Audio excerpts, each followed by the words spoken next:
narasumber. Selamat malam. Selamat malam. Selamat malam. Selamat malam, Pastor. Selamat malam, Pastor Dr. Gregorius Hertanto, SSMTH, selaku penanggap. Dan selamat malam kepada Frater Ricardo Lira, selaku moderator. Dan semua peserta webinar yang hadir pada malam hari ini. Baiklah, sebelum kita memulai diskursus kita, baiklah kita membuka pertemuan ini dengan doa. Doa akan dibawakan oleh saya sendiri dan tanpa mengurangi rasa hormat kepada peserta yang lainnya, izinkan saya untuk memimpin doa ini menurut ajaran agama Katolik. Para peserta yang lain boleh menyesuaikan. Marilah kita satu dalam doa, dalam nama Bapa dan Putra dan Roh Kudus. Amin. Allah Bapa sumber segala pengetahuan, kami bersyukur kepadamu atas segala berkat yang Engkau berikan kepada kami semua. Pada malam hari ini, kami hendak melaksanakan diskursus filsafat Islam kami. Kami mohon Roh Kudus-Mu untuk menerangi kami semua, khususnya bagi narasumber yang akan memberikan materi kami pada malam hari ini. Semoga karena berkat-Mu, kami juga mampu untuk memahami dan melaksanakan apa yang baik sesuai dengan apa yang akan kami terima sebentar.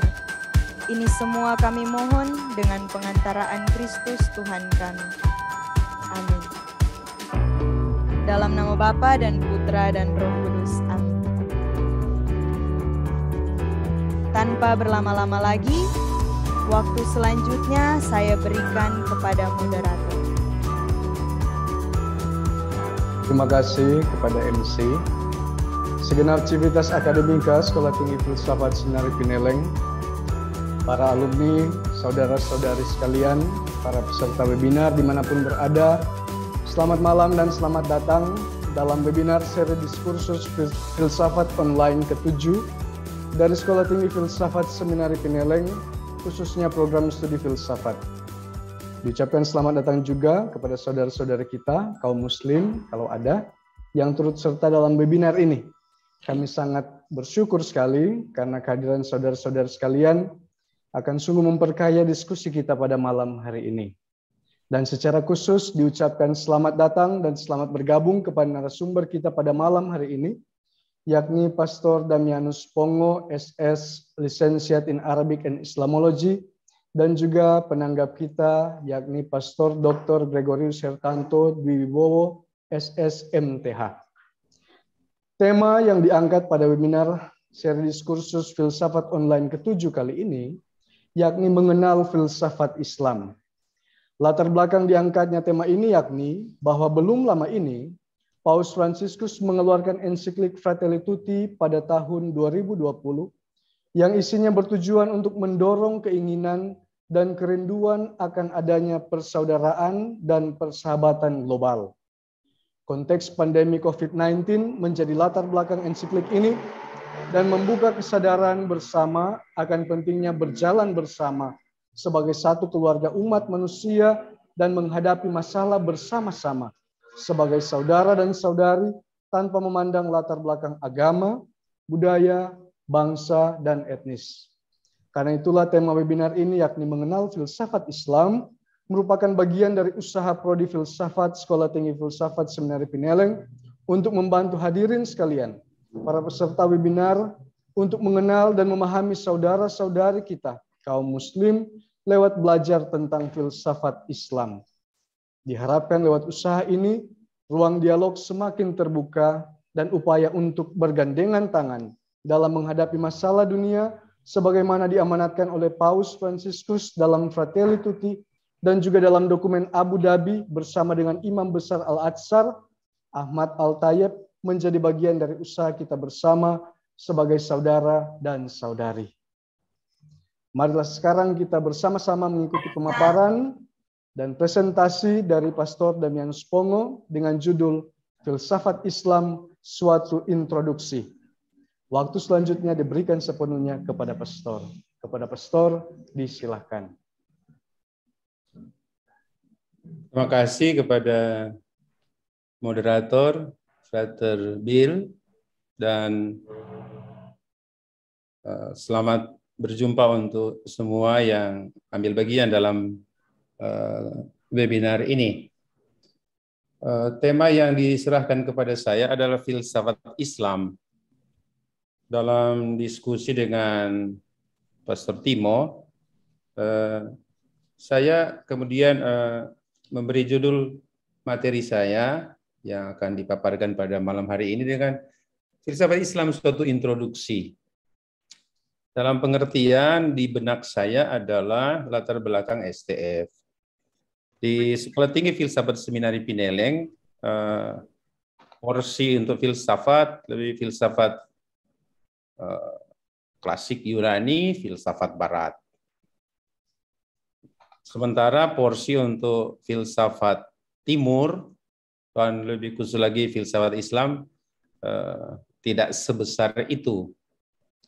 Oleh karena itu sangat lazim dan akrab kalau di Sekolah Tinggi Filsafat Seminari Pineleng yaitu filsuf-filsuf Yunani, Plato, Aristoteles, kemudian sesudah itu, atau kemudian baru-baru ini Pastor Yong dengan filsafat prosesnya Whitehead. Sementara dari kalangan lain, dalam hal ini Islam memang tidak sebesar itu. Maka saya kemudian berpikir untuk mengangkat diskusi malam ini lebih sebagai suatu introduksi. Maka sebagai suatu introduksi dibutuhkan suatu pembelajaran yang lebih dalam pada kesempatan-kesempatan lain. Baik, saya sudah mengirim materi saya, maka moderator atau siapa yang mengatur bisa menayangkan PowerPoint yang saya sudah kirimkan. Kemudian dari situ saya akan memberikan keterangan-keterangan.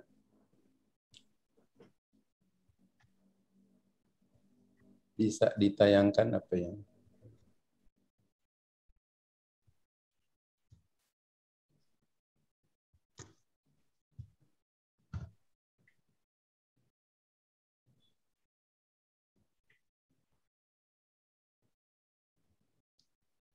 Frater Bill bisa menayangkan itu? Bisa, Ustaz, sebentar. Ya. PowerPoint-nya.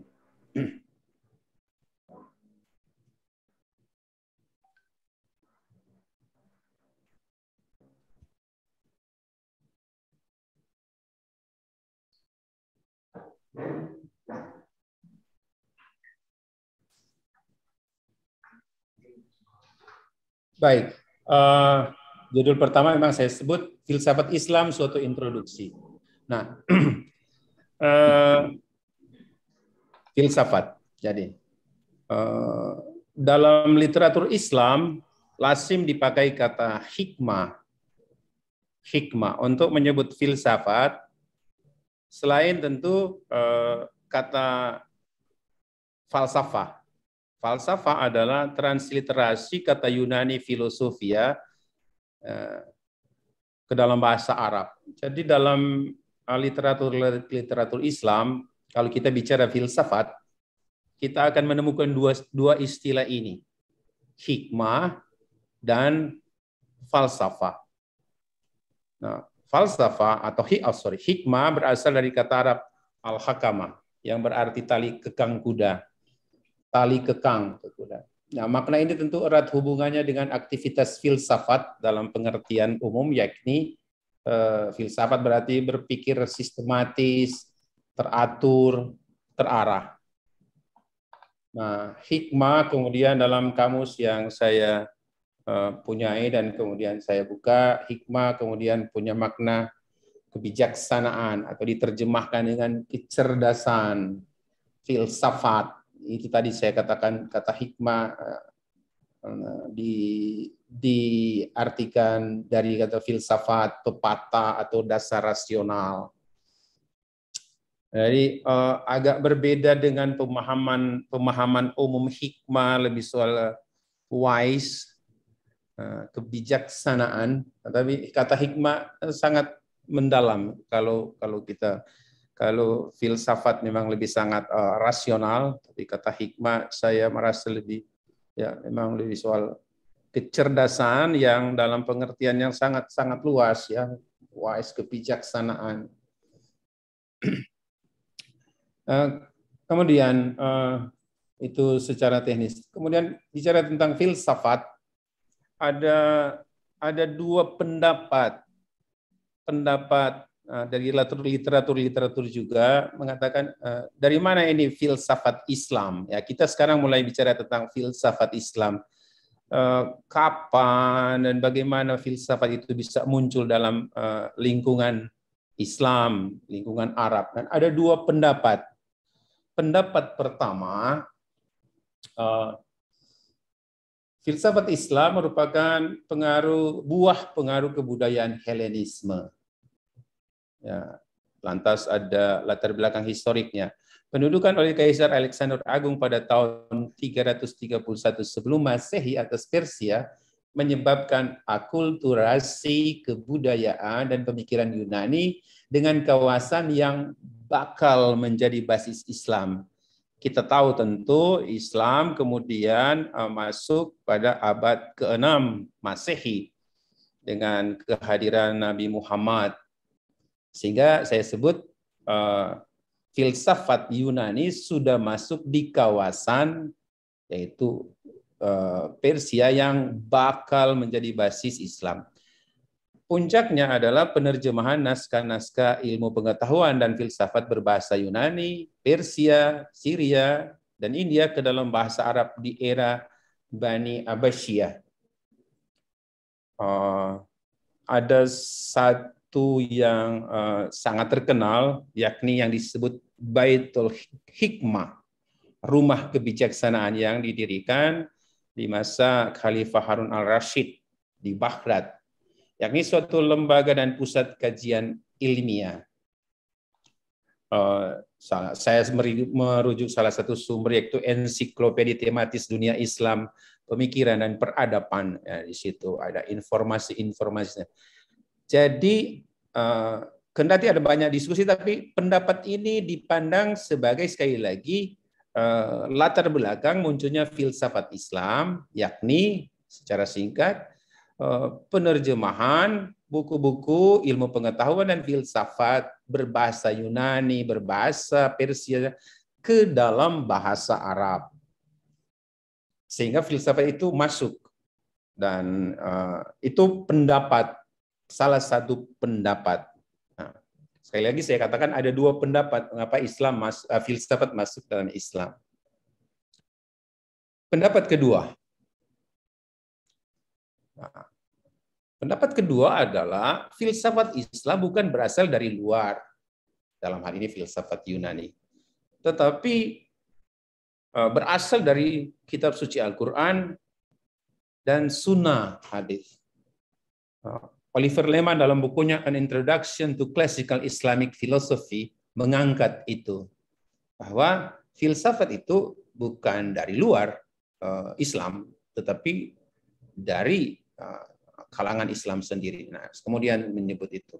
Nah, saya mengutip satu ayat dari Al-Quran yang dijadikan sebagai alasan pihak yang mengatakan bahwa Islam itu, filsafat Islam itu berasal dari Islam, yaitu ungkapan ini. Demikianlah kami jelaskan ayat-ayat bagi kaum yang berakal. Nah, garis bawah itu kaum berakal. Berarti Al-Quran sudah mengandung filsafat. Jadi dalam Al-Quran sendiri ada kandungan filsafatnya. Atau sunnah. Ini salah satu sunnah yang saya search dan kemudian menegaskan bahwa filsafat itu memang ada dalam Islam sendiri. kata-kata ini, penguat orang beriman adalah akalnya. Dan kekuatan akalnya, dengan kekuatan akalnya terjadi ibadahnya. Nah, ini kan satu ungkapan yang sangat-sangat jelas bahwa dari sumber-sumber utama Islam, yakni Al-Quran dan Hadis atau Sunnah, ditemukan jejak filsafat yang sangat kental dari kata-kata yang dua kutipan yang saya angkat ini. Ini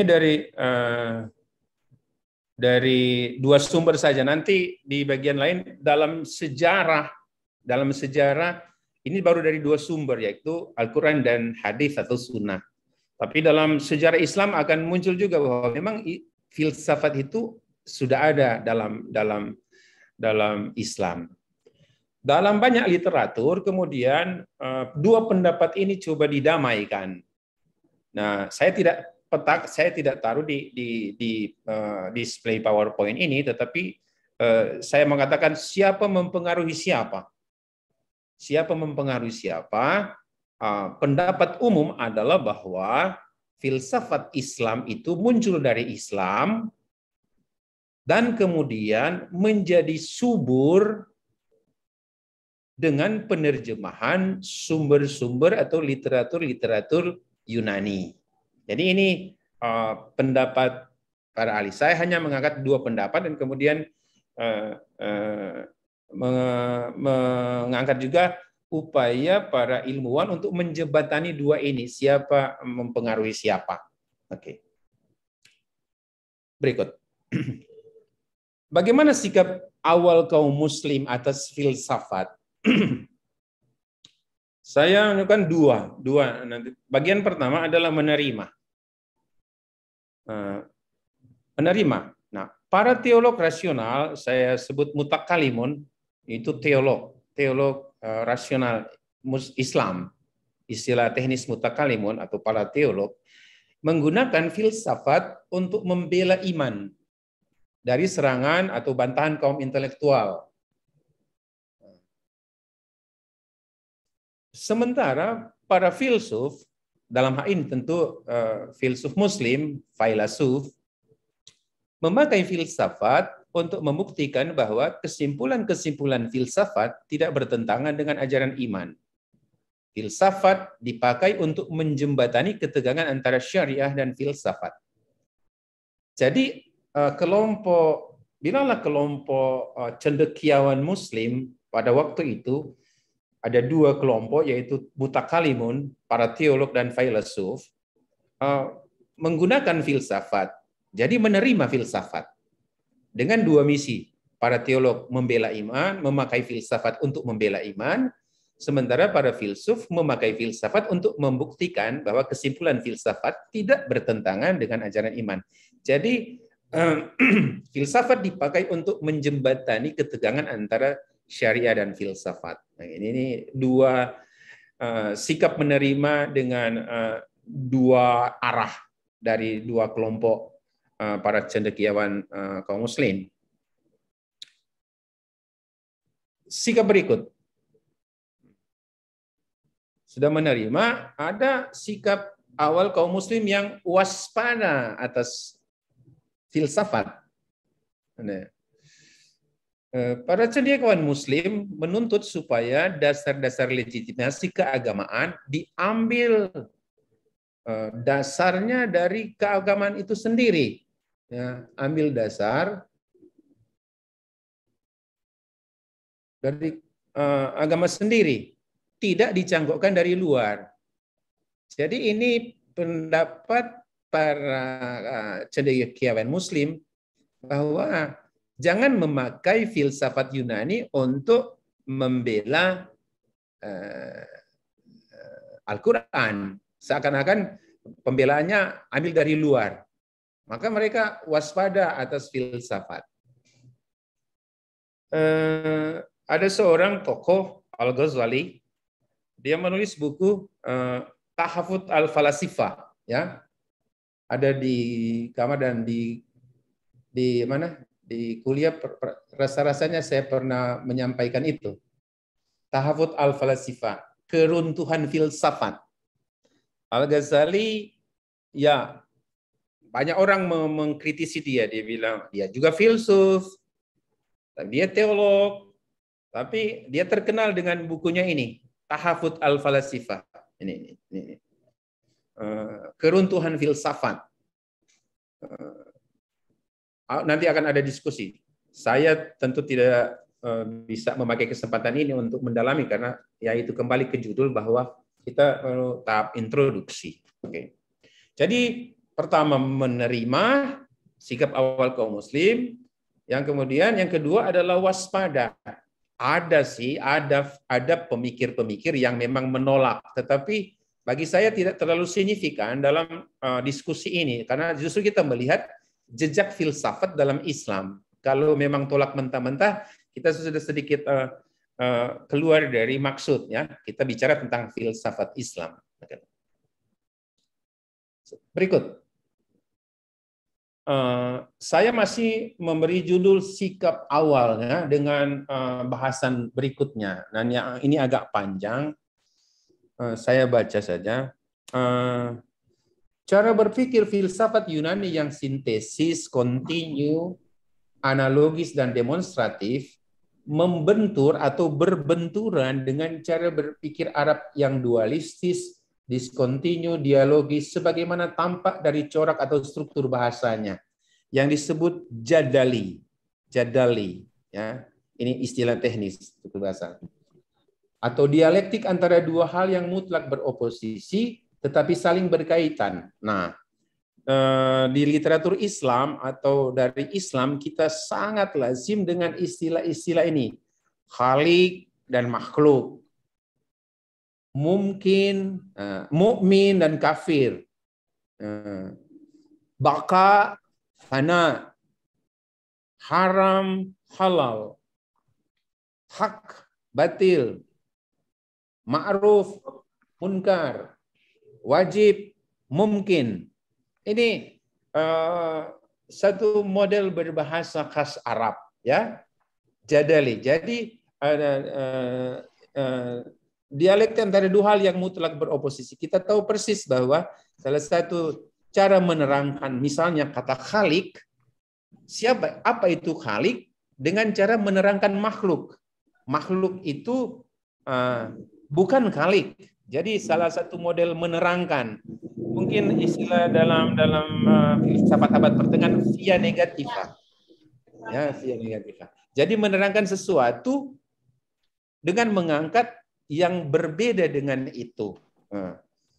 Menerangkan terang dengan menerangkan yang gelap. Nah, maka kita tahu apa itu terang. Ya, itulah itu misalnya. Jadi ini model bahasa Arab. Sementara itu agak berbeda dan berbenturan dengan corak berpikir filsafat Yunani yang dua cara berpikir yang sintesis, kontinu, analogis, demonstratif. Saya kemudian mengangkat satu ayat yang memang di situ nampak jadalinya.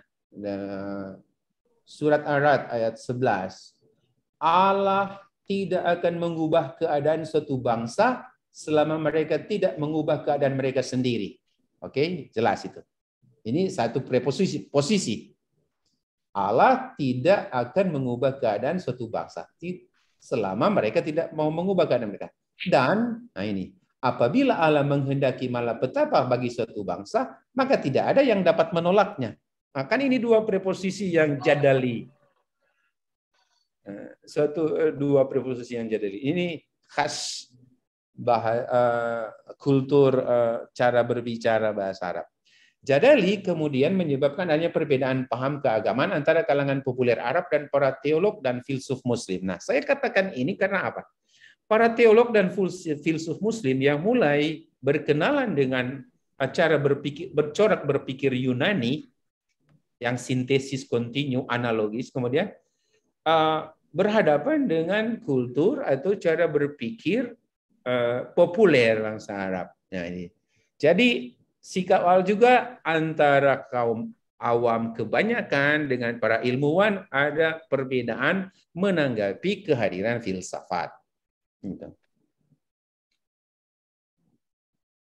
Nah, kita masuk pada filsafat. Bagaimana filsafat itu dalam khasana Islam? Saya kemudian menemukan poin-poin ini. Filsafat adalah menyelaraskan syariah, menyelaraskan syariah dan filsafat, iman dan rasio.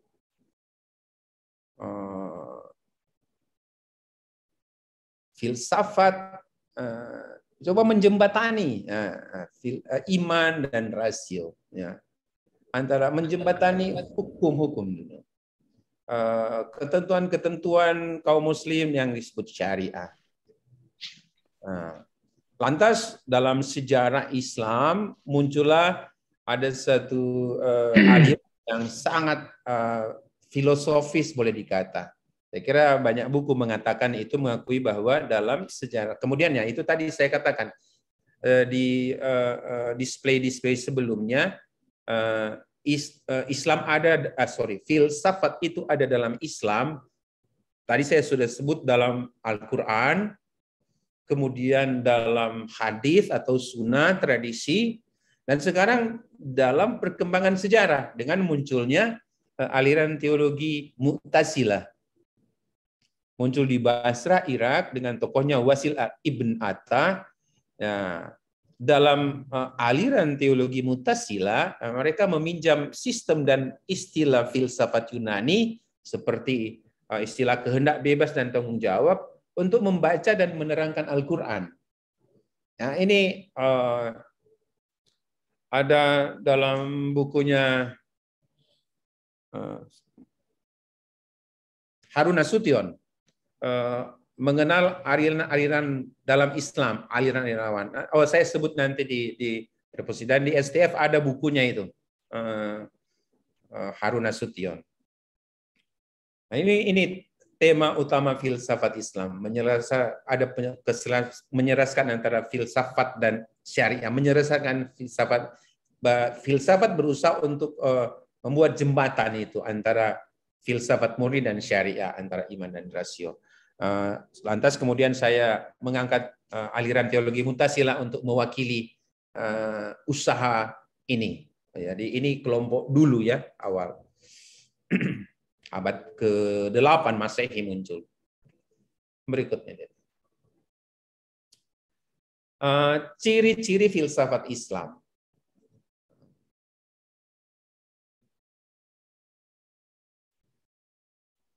Filsafat Islam itu menopang kebenaran kitab Al-Quran. Ini ciri utama filsafat Islam, yaitu menopang kebenaran kitab suci Al-Quran. Topang itu. Dengan kerja akal, kerja rasio, memakai rasionalitas dengan segala implikasinya, filsafat kemudian bertugas untuk menopang kebenaran kita. Kalaupun ditemukan ayat Al-Quran yang tidak masuk akal, nah itu, maka para filsuf akan menafsirnya secara alegoris, takwil istilahnya, sebagaimana logikanya Aristoteles. Nah, dengan ungkapan-ungkapan seperti ini kita coba lihat bagaimana hubungan antara Islam dan filsafat Yunani. Dan dasar saya adalah, dan saya kira semua literatur akan bicara tentang bagaimana filsafat Yunani diterjemahkan ke dalam bahasa Arab dengan Baitul Hikmah tadi salah satunya. Kemudian ciri kedua filsafat Islam adalah ada hubungan antara Islam dengan filsafat Yunani. Ini. Wahyu Islam dipandang sebagai kelanjutan filsafat Yunani. Ini pendapat para pemikir Islam. Ada hubungan antara filsafat Yunani dengan Islam. Kalau Plato misalnya dikatakan mencari kebenaran melalui dialog, kita tahu itu, maka dalam Al-Quran pun mencari kebenaran. Jadi ada hubungan filsafat Plato dengan dialognya mencari kebenaran, maka Al-Quran pun dengan ayat-ayatnya mencari kebenaran. Jadi ada hubungan antara Islam dan filsafat. Begitu kata para filsuf, para filsuf. ini nih, saya sebut Al-Farabi, filsuf Kazakhstan.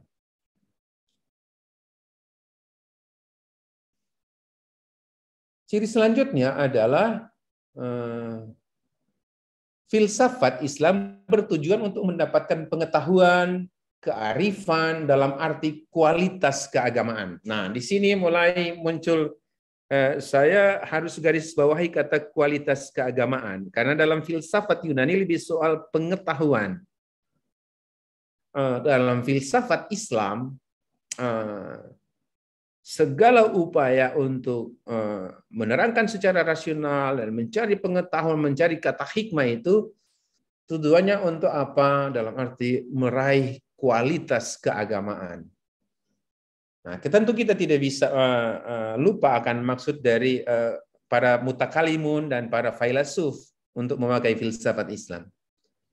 Filsafat Islam dikatakan memberi gema agama pada filsafat Yunani, yakni memberi penjelasan filosofis atas pokok-pokok wahyu. Nah, lanjutkan. Nah, kemudian dalam introduksi ini saya mengangkat dan menyebut beberapa filsuf Muslim yang memang sebenarnya kita sering dengar, biar menjadi awal juga, siapa tahu di STF orang-orang seperti ini mulai digali dan didalami secara lebih serius. Ya, kalau dulu kan Plato, Aristoteles, Socrates, sampai ke misalnya Whitehead dan lain-lain. Mengapa tidak orang-orang seperti ini? Maka dengan menyebut tentu sebagai satu informasi, tapi kemudian siapa tahu memberi inspirasi untuk sisi lain, gerakan dan lompatan lain dari STF. Sebagai satu atas nama filsafat, ya, bahwa ada filsuf-filsuf lain juga. Ada filsuf Islam Timur berpusat di Baghdad, Irak, yakni Al-Kindi, Al-Razi, Al-Farabi, Ibnu Sina, Al-Ghazali.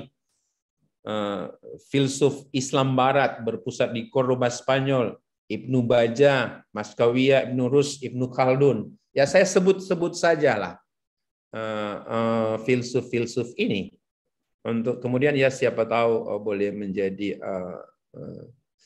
menarik para mahasiswa yang untuk coba lompat keluar, ya, untuk lihat suasana baru di dunia filsafat yang sangat luas ini. Nah, kemudian saya mengangkat beberapa tema yang bagi saya menarik untuk kemudian disebut. Misalnya Al-Kindi. Al-Kindi mengangkat beberapa pandangan ini dari berbagai sumber ensiklopedi, buku, ya, saya menyebut beberapa hal yang saya rasa, saya pikir bagus sebagai suatu tambahan informasi bagi para filsuf STF. Al-Kindi. Agama dan filsafat adalah dua aktivitas yang bisa serasi. Filsafat adalah usaha untuk menemukan hakikat sesuatu serta mencari kebenaran yang berpuncak pada menemukan kebenaran pertama, Tuhan. Nah, ini Al-Kindi. Filsafat itu menemukan dan mengamalkan kebenaran. Ya, etika. Alam semesta ini, begitu kata Al-Kindi, pasti ada yang menyebabkannya. Alam semesta ini teratur tetapi terbatas. Maka ada penyebab pertama, pengatur yang bijaksana. Dan dia bukan bagian dari alam semesta yang terbatas itu. Nah, ini pendapat filsafat Yunani kan. Pengetahuan ilahi, saya tahu Quran, dan pengetahuan, dia bicara tentang pengetahuan ilahi, Al-Quran, dan pengetahuan manusiawi. Filsafat. Hakikat kebenaran diperoleh dengan melibatkan kedua jenis pengetahuan itu. Jadi kebenaran yang utama boleh dikata diperoleh dengan melibatkan baik pengetahuan ilahi, disebut Al-Quran, dan pengetahuan manusiawi. Filsuf berikut, Al-Razi.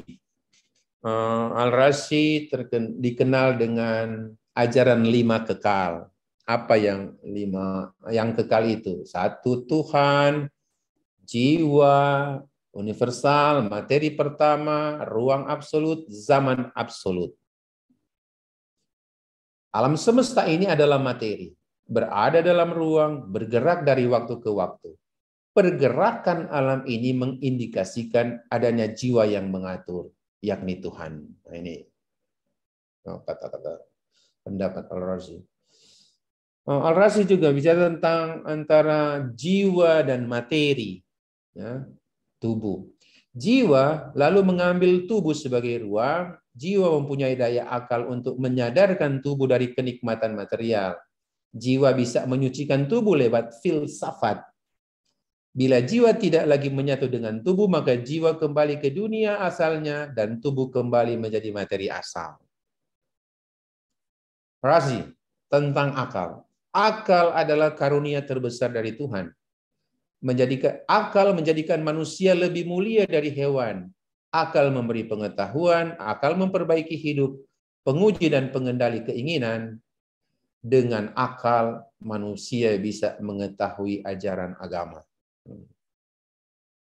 Filsuf berikut, Al-Farabi. Al-Farabi disebut sebagai guru kedua sesudah guru pertama Aristoteles. Karena Al-Farabi sangat mahir dalam logika sebagaimana Aristoteles. Maka dia disebut guru kedua dalam filsafat Islam. Al-Farabi disebut guru kedua. Yang guru pertama itu Aristoteles. Dia bicara tentang penciptaan alam secara emanasi, dan ini kita ingat filsafat Plotinus, ya mungkin mahasiswa tahu, kita Pastor Yong lebih tahu ini. Alam semesta bukan diciptakan dari ketiadaan, tetapi terjadi melalui pancaran emanasi yang berasal dari prinsip atau realitas pertama yakni Tuhan. Jadi alam semesta ini adalah pancaran dari aktivitas realitas pertama yakni Tuhan.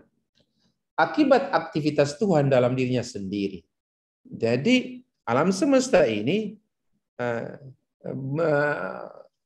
bukan diciptakan, tetapi alam semesta ini adalah buah dari aktivitas Tuhan. Aktivitas Tuhan memikirkan dirinya sendiri menyebabkan pancaran segenap alam semesta. Jadi bukan suatu aksio, tetapi suatu dinamika dari Tuhan sendiri. Al-Farabi juga bicara tentang yang wajib ada dan yang mungkin ada. Dan yang wajib ada, kita langsung berpikir tentang Tuhan. Sementara yang mungkin ada adalah semua yang diciptakan. Dia mungkin ada, karena ada yang menciptakan. Dan sang pencipta ini wajib ada. Ini Al-Farabi. Filsuf berikut. Ibnu Sina.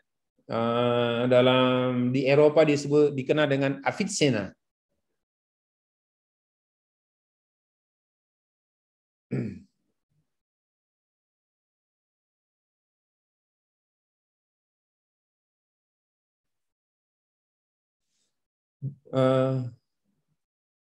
Mungkin terlompat ya, ada di sesudah Al-Farabi. Oke, sudah. Kita tentang Ibnu Sina.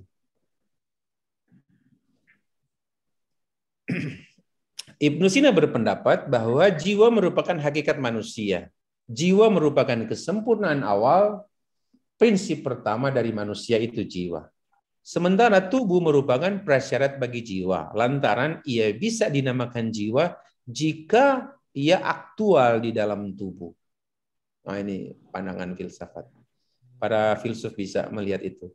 Oh ya, sebagai catatan sisipan, saya adalah dosen bidang ilmu agama. Maka Islam salah satu Islam adalah spesialisasi saya. Nah, filsafat adalah bagian, tetapi saya bukan ahli filsafat, ya. Harap saya dosen agama Islam. Oke. Nah, tentang jiwa, Avicenna mengangkat 3 tingkatan jiwa. Jiwa nabati, jiwa hewani, dan jiwa rasional. Jiwa nabati aspek yang memenuhi kebutuhan fisik. Jiwa nabati ada pada manusia, pada hewan dan tumbuh-tumbuhan. Jiwa hewani persepsi yang bergerak dalam kehendak dan mencakup semua daya yang ada pada manusia dan hewan. Jiwa hewani adalah sebuah kesempurnaan awal bagi tubuh alamiah yang bersifat mekanistik yang bergerak karena keinginan. Sementara tingkatan ketiga adalah jiwa rasional, insani, aktivitas berpikir, memilih, dan mempertimbangkan. Khusus ada pada manusia dan mempunyai 2 daya. Daya akal praktis yang mendorong untuk memutuskan perbuatan yang pantas, dan daya akal teoretis, yakni akal potensial, akal bakat, akal aktual, dan akal perolehan yang saling bekerja sama dan harmonis. Ibnu Sina atau Avicenna nanti banyak dikritik juga dengan pendapatnya ini. Tuhan tidak berhubungan langsung dengan yang banyak. Dengan yang banyak, ciptaan, detail-detail. Tetapi dengan perangkat akal yakni malaikat, ini kata. Jadi Tuhan bukan berhubungan dengan detail-detail ciptaan ini yang banyak, tetapi ia berhubungan dengan akal. Ini menurut Avicenna. Filsuf berikut, Al-Ghazali. Nah, tadi saya sudah sebut Al-Ghazali. Yang itu buku ini. Bukunya yang terkenal, Ihya Ulum al-Din, menghidupkan kembali ilmu-ilmu agama, dan Tahafut al-Falasifah, kerancuan atau keruntuhan, rancu-runtuh para filsuf.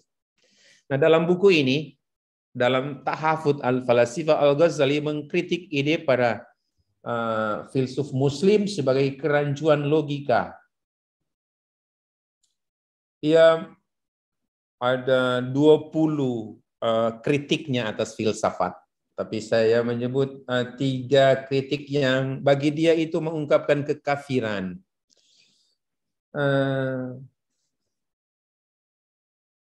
Ada pendapat bahwa alam semesta senantiasa ada dan tanpa permulaan. Ini ada pendapat filsafat. Dicari juga.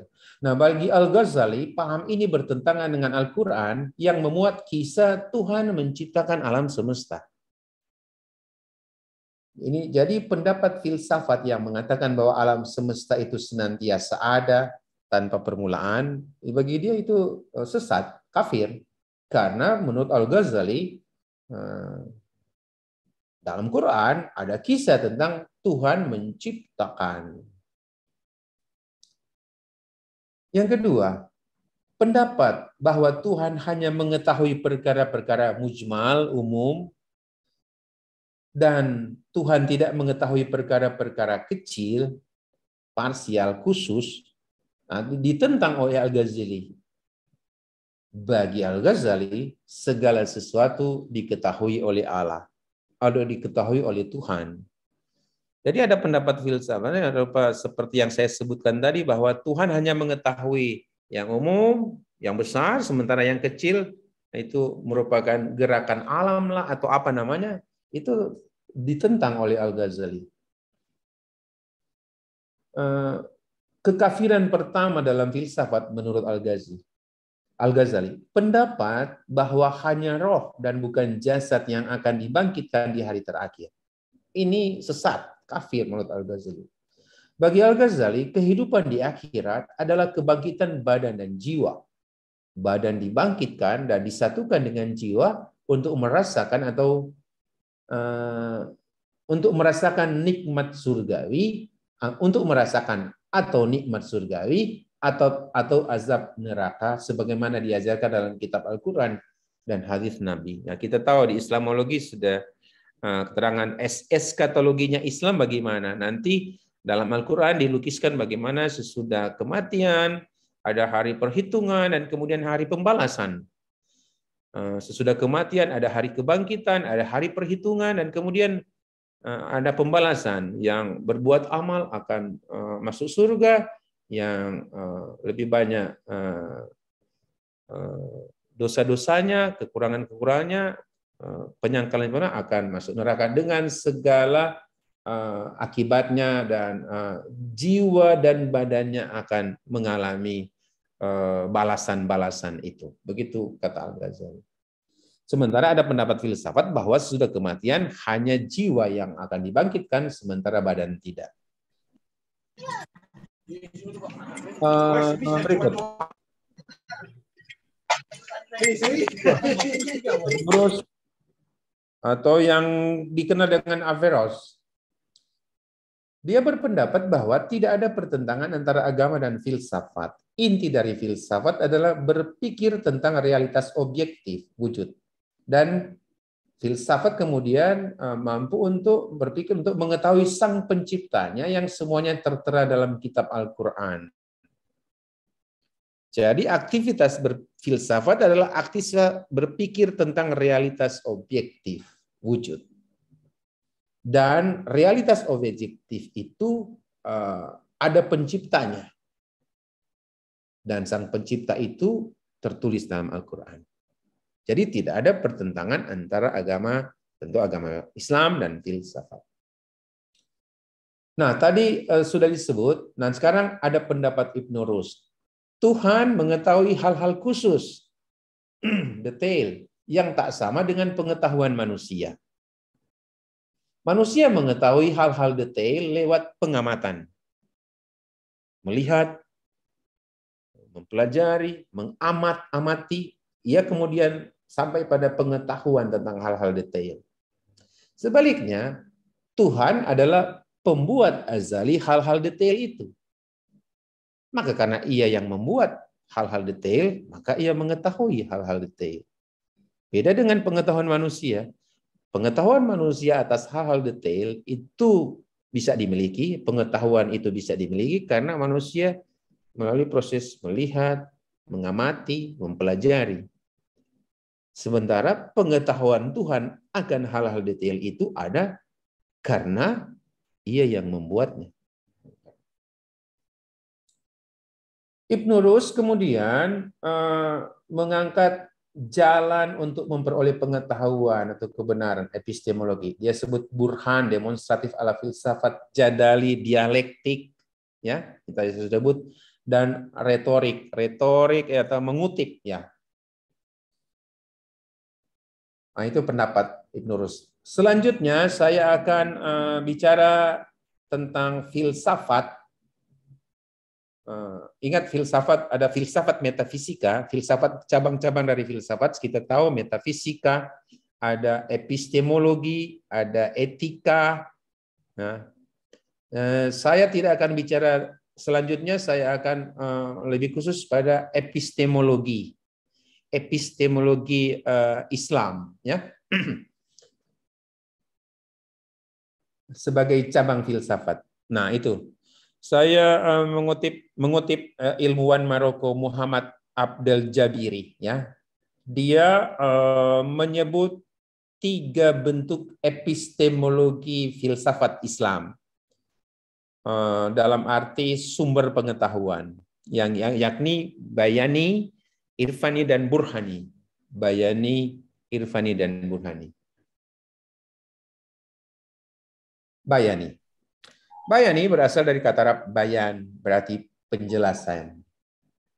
Kita seringkali mendengar di lingkungan saudara-saudara kita kaum muslim kata tabayun, ya.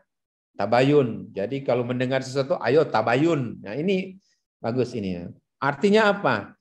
Nah, konfirmasi, cari penjelasan dulu, jangan langsung terima, ya, tabayun. Ya. Ini ada hubungan dengan kata bayan ini. Coba buat tabayun dulu, ya. Jangan langsung reaktif, ya, reaktif, langsung dengar, langsung reaktif. Nah, itu berarti COVID, reaktif. Sebenarnya tabayun itu coba cari penjelasan. Bayani adalah metode pemikiran yang menekankan otoritas. Teks adalah sumber pengetahuan dan praktis. Jadi teks, penjelasan bicara tentang teks, tentang keterangan. Jadi bayani adalah metode pemikiran yang menekankan otoritas. otoritas teks. Teks sebagai dia yang menerangkan, menjelaskan. Dari teks kita bisa dapat pengetahuan ya dari teks. Teks adalah sumber pengetahuan dan sumber praksis. Teks. Bayani adalah metode pemikiran khas Arab yang sangat mengagungkan bahasa yang diyakini sebagai identitas, kultur, dan saya suka sebut bahasa. Tentu bahasa Arab ya, sebagai bahasa ilahi. Nah, karena itu dia punya otoritas. Bahasa mengungkapkan juga identitas. Bahasa adalah kultur. Jadi dia punya otoritas. Karena itu bahasa menjadi sumber pemikiran. Karena itu saya katakan, dan di banyak teks dikatakan, dengan metode Bayani dikatakan bahwa metode pemikiran yang menekankan otoritas teks. Nah, dalam Islam, naskah atau teks yang terdapat dalam Al-Quran, Sunnah, Ijma, dan Qiyas dipandang sebagai sumber-sumber pengetahuan.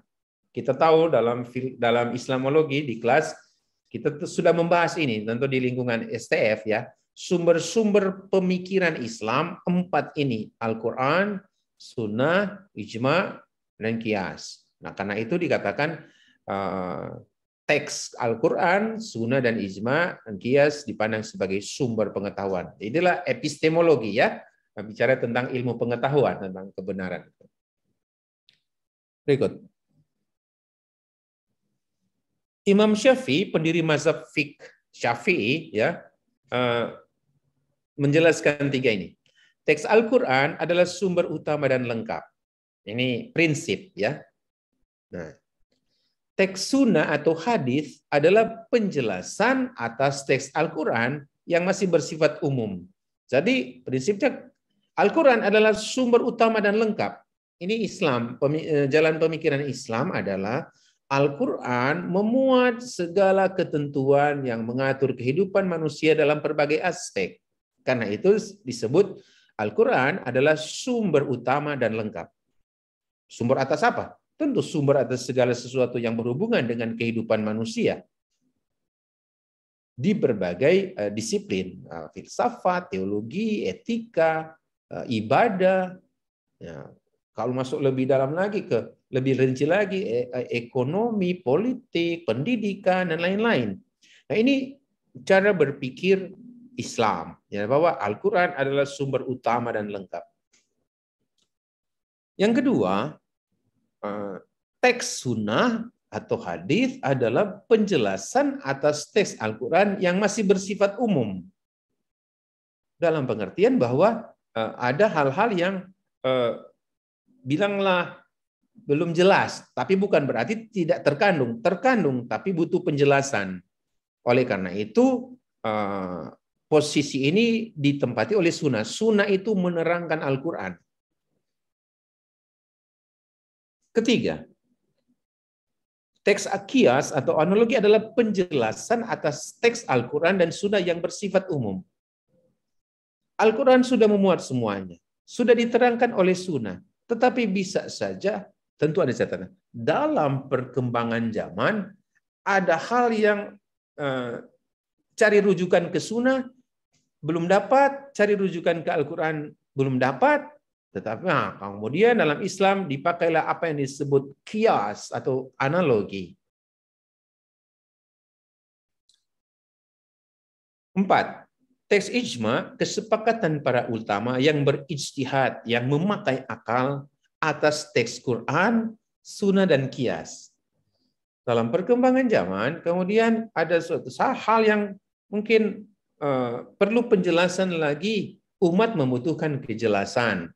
Umat membutuhkan penerangan lagi, karena dalam kehidupan mereka menemukan hal yang belum terlalu jelas bagaimana menghayati atau menyelesaikannya.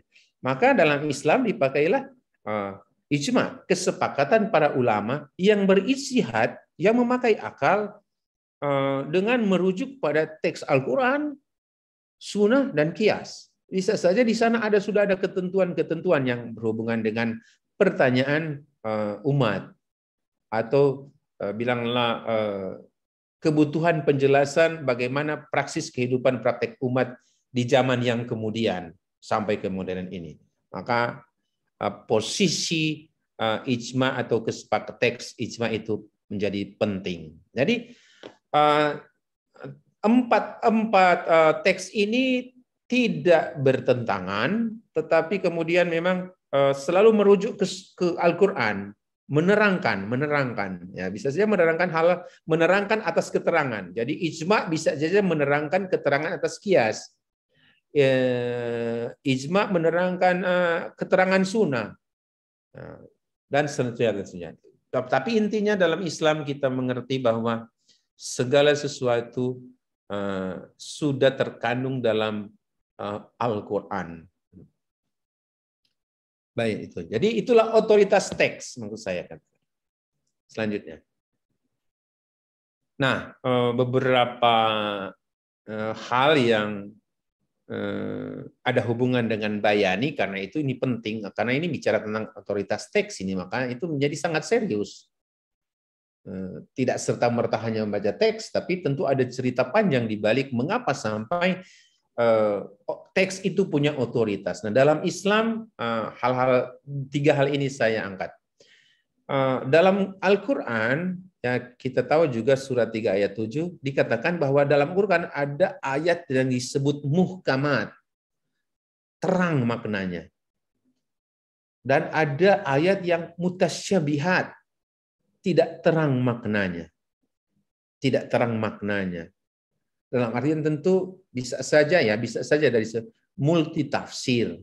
Nah, karena itu memang perlu bayani ini, cari penjelasan atas teks ini. Sehingga memang tak sekedar otoritas teks, tidak sekedar apa lafaznya kemudian dimakan, tapi otoritas teks itu serius ya, serius karena dalam Al-Qur'an ada teks-teks yang seperti ini, muhkamat dan mutasyabihat. Juga dalam literatur dikatakan bahwa teks Al-Quran dan Sunnah ada yang pasti, qat'ih, tetapi ada yang zani, samar. Jadi lagi-lagi di sini dibutuhkan ilmu tentang teks, bayani, makanya itu otoritas teks. Perlu itu. Yang ketiga, bayani menekankan pentingnya ketelitian dalam proses transmisi teks Al-Quran dan Sunnah. Kita tahu bahwa teks ayat-ayat suci Al-Quran menurut Islam dan Sunnah itu pada mulanya beredar dengan tradisi lisan, ya. Kita tahu ada disebut tradisi mutawatir, ya. Tradisi ahad. Kalau tradisi mutawatir, tradisi hafalan berjamaah. Kalau sunnah itu tradisi ahad. Dari satu diwariskan kepada orang satu yang lain. Jadi kemudian itulah disebut transmisi. Transmisi teks. Kita tahu persis Al-Quran tidak dari awal dalam bentuk kitab. Begitu juga sunnah atau hadis dari awal tidak berupa kitab, tetapi tradisi hafalan, ya, tradisi tutur. Kita tahu itu persis begitu.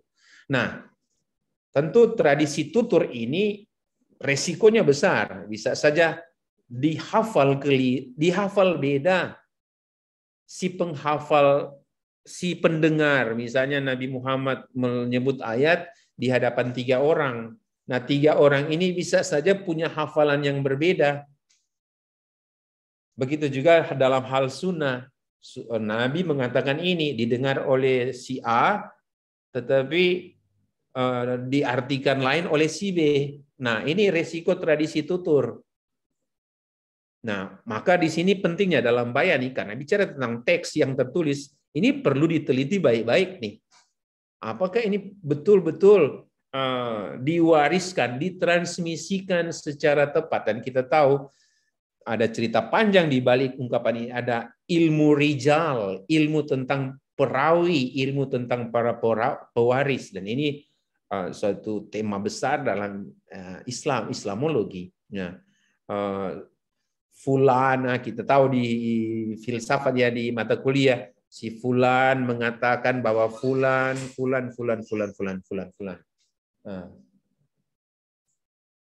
menit lah. Oh, saya sudah di Fulan lagi. Oke. Metode epistemologi kedua yang disebut irfani. Ada kata Arab arafa, ma'arifa, pengetahuan. Ya. Irfani adalah metode pencarian pengetahuan bukan melalui analisa teks, tetapi melalui pengalaman mistik yang kemudian diungkapkan lewat tulisan dan atau ucapan. Jadi ini coba lihat. Kalau tadi dalam bayani memang kita lihat analisa teks, tapi dalam epistemologi irfani adalah cari pengetahuan bukan melalui teks, tapi melalui pengalaman mistik yang kemudian diungkapkan lewat tulisan atau ucapan. Nah, itu kan ujung-ujungnya ada teks, tapi sebenarnya awalnya bukan dari sana. Teks, tulisan, ucapan adalah dokumentasi pengalaman. Poin pentingnya adalah aspek esoterik, yakni apa yang berada di balik teks. Dalam Islam, dalam literatur, metode irfani ini didiskusikan panjang karena ini ada kecurigaan, tentu ilmiah ini, bukan curigaan, bahwa ini pengaruh dari luar, spiritualitas dari luar, India, kekristenan, pola hidup zuhud, nah dalam tasawuf ya, pola hidup wara, meninggalkan dunia, ya ini India, dan kekristenan kan sangat kental dengan ini, ya. Maka model epistemologi irfani ini saya sebut melekat erat dengan gerakan sufisme. Nah, dalam sufisme berikutnya kita tahu itu persiapan tahap-tahap persiapan sebagai prasyarat untuk sampai pada pengetahuan sejati menurut metode irfani. Tobat, wara, mengambil jarak, zuhud berarti tidak tamak, tidak mata duitan, gemar atau suka akan harta benda. Fakir berarti kosong, fakir tidak ada apa-apa. Menjadi fakir berarti dihubungkan dengan miskin, kan? Tidak ada apa-apa. Dalam artian semuanya dalam spiritualitas Islam disebut kosong, ya, tidak melekat, semuanya hampa, ya, fakir. Kemudian sabar, tawakal, percaya, dan ridho, sukacita. Nah, ini tahapan persiapan untuk sampai pada yang kedua, pengetahuan, ma'rifah. Nah, tahap pengetahuan atau ma'rifah dalam model irfani itu mendapat iluminasi dari Tuhan, mendapat pencerahan dari Tuhan. Sesudah mendapat iluminasi, pencerahan dari Tuhan, lantas pengetahuan itu diungkapkan. Jadi pengetahuan diekspresikan lewat kata dan tulisan. Maka dalam irfani yang diupayakan pertama-tama adalah mencari makna atas teks, baru kemudian mengartikulasikannya dalam perilaku. Jadi dalam metode cari pengetahuan, dalam metode irfani adalah pengalaman tentang Tuhan, tentang kebaikan, tentang keinginan, pengalaman. Ini yang paling penting. Lantas pengalaman itu kemudian diartikulasikan. Nah, artikulasikan tentu diucap dan ditulis. Dan inilah yang kita temukan dalam tasawuf sebenarnya. Al-Ghazali berkata, makna adalah asal. Makna. Lafaz atau ekspresinya kemudian mengikuti. Jadi yang paling penting adalah makna, baru kemudian. Ketiga, berikut karena waktunya. Epistemologi ketiga adalah burhani. Burhan, alasan, bukti. Dan inilah yang sangat dekat dengan metode filsafat. Ya. Burhani adalah metode pencarian pengetahuan dengan menggunakan dalil logika, di mana peran akal sangat dominan tanpa mendasarkan diri pada teks, bayani, dan pengalaman irfani. Rasio memberikan penilaian dan keputusan atas informasi yang diterima. Dimulai ketika terjadi pertemuan antara pemikiran rasional Yunani dengan pemikiran keagamaan Arab melalui penerjemahan buku-buku filsafat ke dalam bahasa Arab. Itu tadi saya sudah sebut. Nah, karena tadi bicara tentang asal-usul filsafat Islam, mau tidak mau bicara tentang filsafat Yunani, dan kemudian itu dalam epistemologi Islam digolongkan sebagai burhani. Ada 3 sekali lagi, bayani, irfani, dan burhani. Berikut. Berikutnya, Ar-Razi berpendapat, semua pengetahuan pada prinsipnya dapat diperoleh manusia selama ia menjadi manusia. Wah, ini hebat nih. Al-Kindi bilang, filsafat adalah ilmu paling tinggi dan mulia, karena dengannya, dengan filsafat, hakikat segala sesuatu bisa diketahui. Maaf, kekurangan-kekurangan huruf. Lanjut. Nah, oke, karena sudah dekat-dekat, maka saya sudah diberi tanda gitu. Mungkin sudah sakit. Sebagai suatu introduksi, saya rasa cukup, tetapi saya harus menyebut filsuf Muslim, karena orang Indonesia. Yang sebenarnya juga orang-orang sangat berjasa dalam menciptakan Indonesia. Menurut saya, kita tahu sekarang bagaimana Indonesia situasi sekarang. Nah, maka pemikir-pemikir ini pantas untuk kita cari ide mereka. Harun Nasution, maaf, ini terlalu panjang. Ini aneh itu. 1919 kurangi 1 ini. 1919 sampai 1998. Ini bukan 19.191 itu. Maaf, belum. Harun Nasution memperkenalkan rasional Mu'tazilah dalam pengajaran di lingkungan IAIN. Iman seseorang tak akan sempurna jika tidak didasarkan pada akal. Karyanya, Akal dan Wahyu dalam Islam. Nah, tadi buku itu saya sebut, Islam ditinjau dari berbagai aspeknya, itu ada di filsafat. Mukti Ali, mantan Menteri Agama tahun 1971 sampai 1778, pelopor ilmu perbandingan agama, penggagas slogan sepakat dalam perbedaan. Bukunya Alam Pemikiran Islam Modern di Timur Tengah. Filsuf berikut, pemikir berikut, Nurkolis Majid. Ia mencari relevansi tradisi filsafat Islam klasik dalam rangka mengembangkan pemikiran filsafat Islam modern. Terkenal dengan ide dan gagasannya tentang sekularisasi dan pluralisme. Karya-karyanya Khazanah Intelektual Islam dan Islam Agama Peradaban.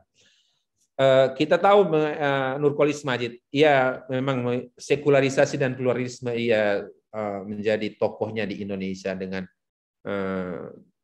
tentu ada kemenangan.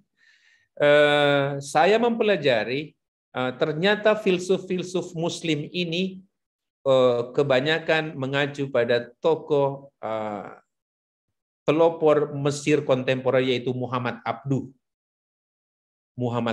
Salah seorang yang kemudian menjadi tema tulisan saya di masa pendidikan.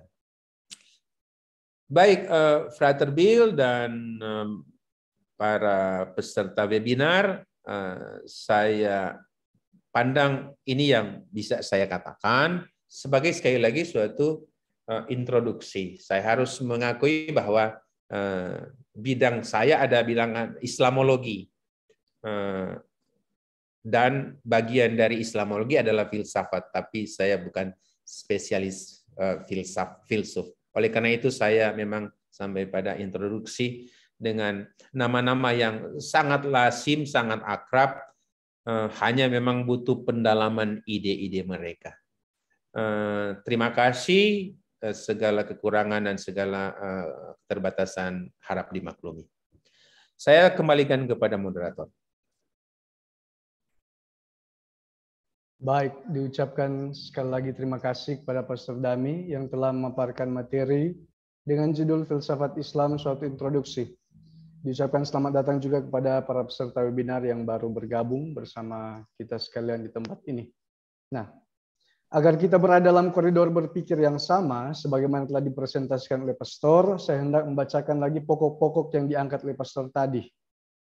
Yakni pertama-tama tentang istilah filsafat dalam Islam, lazim digunakan istilah hikmah.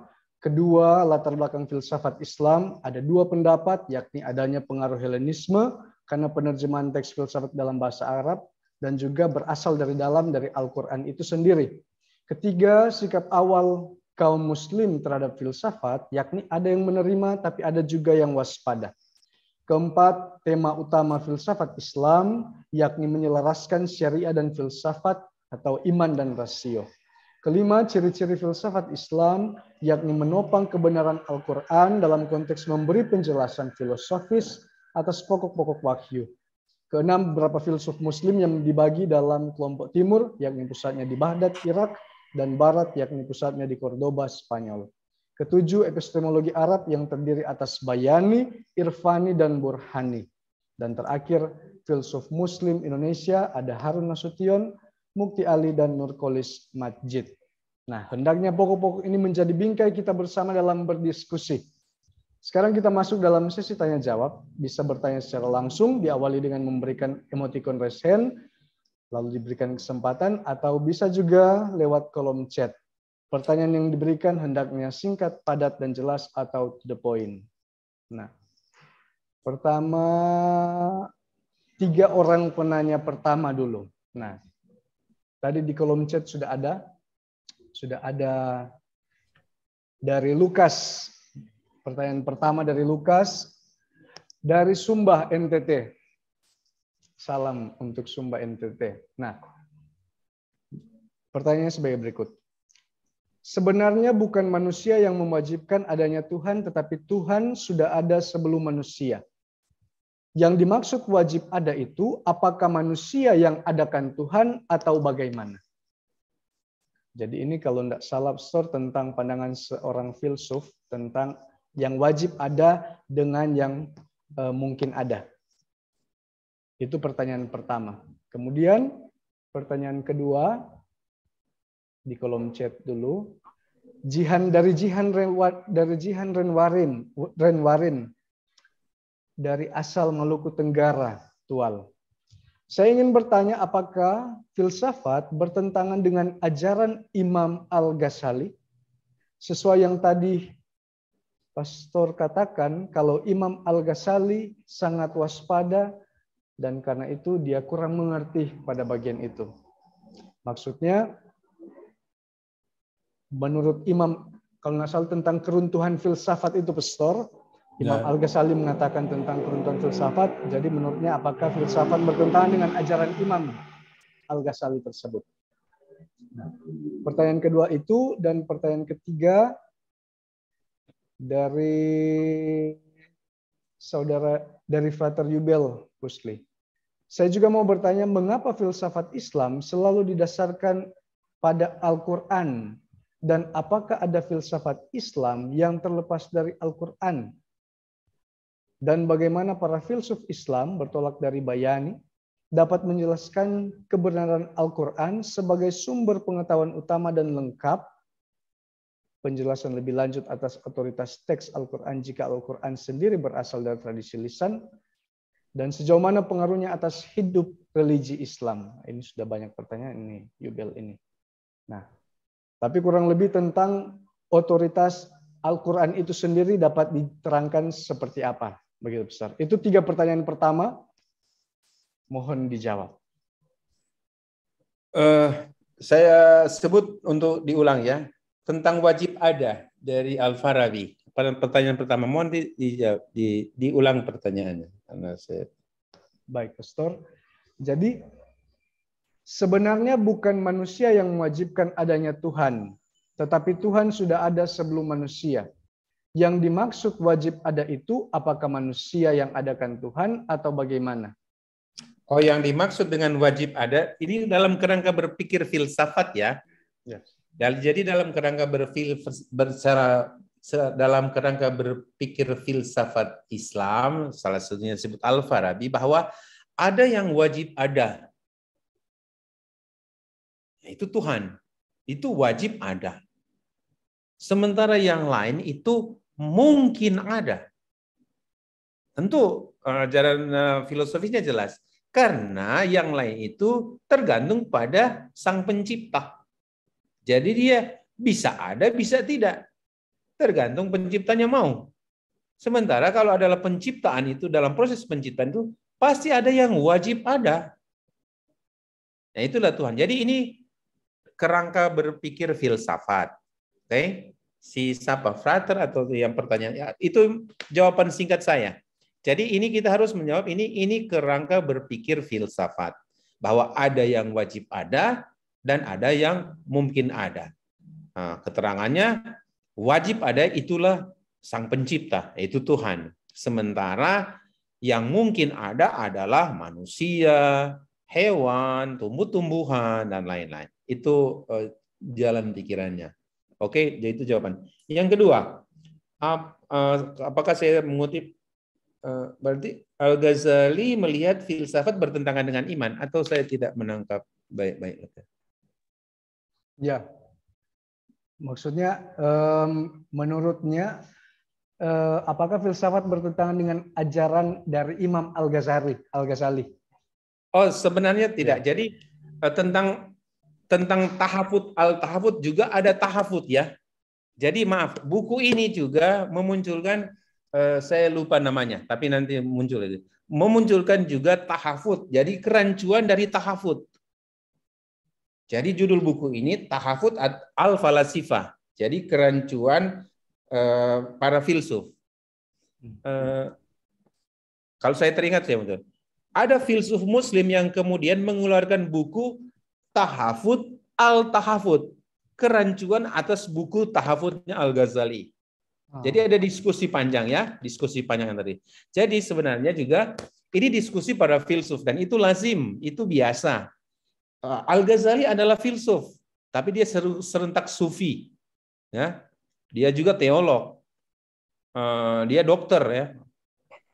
Jadi dia itu filsuf, teolog, ya, dokter yang kemudian berfilsafat, sehingga jalan pikirannya juga ya tentu tidak bisa dilepaskan dari background-nya. Jadi pendapat Al-Ghazali tidak menantang filsafat, tetapi ia bertentangan dengan para filsuf dengan jalan pemikiran filsafatinya. Ya, itu jelas karena Al-Ghazali juga masuk dalam kalangan filsuf dengan jalan pemikirannya. Itu pendapatnya. Pendapat saya. Itu jawaban saya, Frater Bill. Baik, Ustaz. Lalu yang ketiga tentang mengapa filsafat Islam selalu didasarkan oleh Al-Quran dan apakah ada filsafat Islam yang terlepas dari Al-Quran? Ini saja ini besar ya. Oh ya, ya dengan sendirinya. Jadi kita keterangan awal jelas ya, keterangan awal jelas bagaimana posisi filsafat dalam Islam adalah memang tadi para mutakalimun membela iman tapi membela Al-Quran, sementara para filsuf memakai filsafat untuk menjembataninya dengan syariah, dengan Al-Quran. Jadi memang ujung-ujungnya dan pada intinya filsafat dalam Islam memang bilanglah mempertanggungjawabkan Al-Quran. Jadi tidak bisa lepas dari Al-Quran. Karena itu ini yang perlu kita tahu ya dalam diskursus ini supaya kita tahu bahwa oh begitu ya hubungan antara filsafat dan Islam. Mudah-mudahan ini webinar ini juga menambah kecerahan dan informasi begitu. Oh begitu ya di sana. Sehingga kalau dia tidak tidak atau berbeda dengan Al-Quran, itu berarti filsafat murni. Tidak bisa digolongkan dengan filsafat Islam. Oke, jadi sederhana bagi saya mungkin. Kalau dia memang tidak memakai Al-Quran, berarti dia filsuf murni, filsafat murni ya. Oke, begitu pendapat saya. Oke, baik, Pastor. Terima kasih banyak, Pastor, atas jawaban-jawabannya. Saya kira jelas semua. Nanti kalau kurang jelas bisa diskusikan lebih lanjut lagi dengan Pastor. Ya, ya. Nah, masih ada banyak pertanyaan nih, Pastor. Luar biasa antusiasme dari peserta webinar ini. Nah, saya berikan kesempatan kepada dua orang yang raise hand tadi pertama, yakni Saudara Lukas Mamahit pertama, lalu Saudara David Maneus. Lalu saya akan bacakan satu dari kolom chat. Ya, kepada Lukas Mamahit dipersilakan. Ya, terima kasih moderator. Ada pertanyaan, Pastor, berhubungan dengan soal Al-Quran ini, tetapi lebih kepada penulisnya, ya, penulis Al-Quran ini sendiri. Karena ada satu hari besar agama Islam yang disebut dengan nuzul Quran, ya, turunnya kitab suci Al-Quran.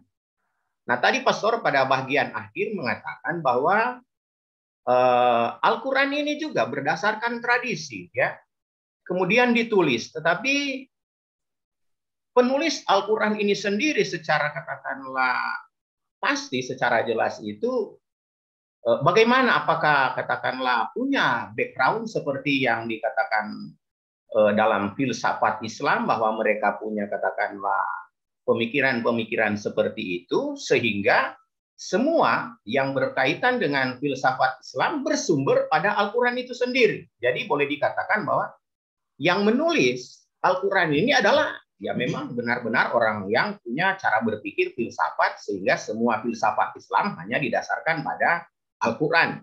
Di luar Al-Quran berarti seperti dikatakan Pastor filsafat Yunani, ya itu terlepas dari Al-Quran. Nah, bagaimana ini kita bisa pahami dengan baik? Apakah memang seperti dikatakan tadi bahwa kalau dalam kekristenan ya jelas, misalnya Injil Matius ya ditulis oleh Matius dengan bahasanya sendiri, bagaimana ia menerjemahkan sabda Tuhan itu ke dalam Injil Matius. Tetapi kalau seperti Al-Quran ini, siapa orangnya yang menulis Al-Quran ini, apakah punya cara berpikir sama dengan katakanlah filsuf-filsuf yang dikatakan tadi itu?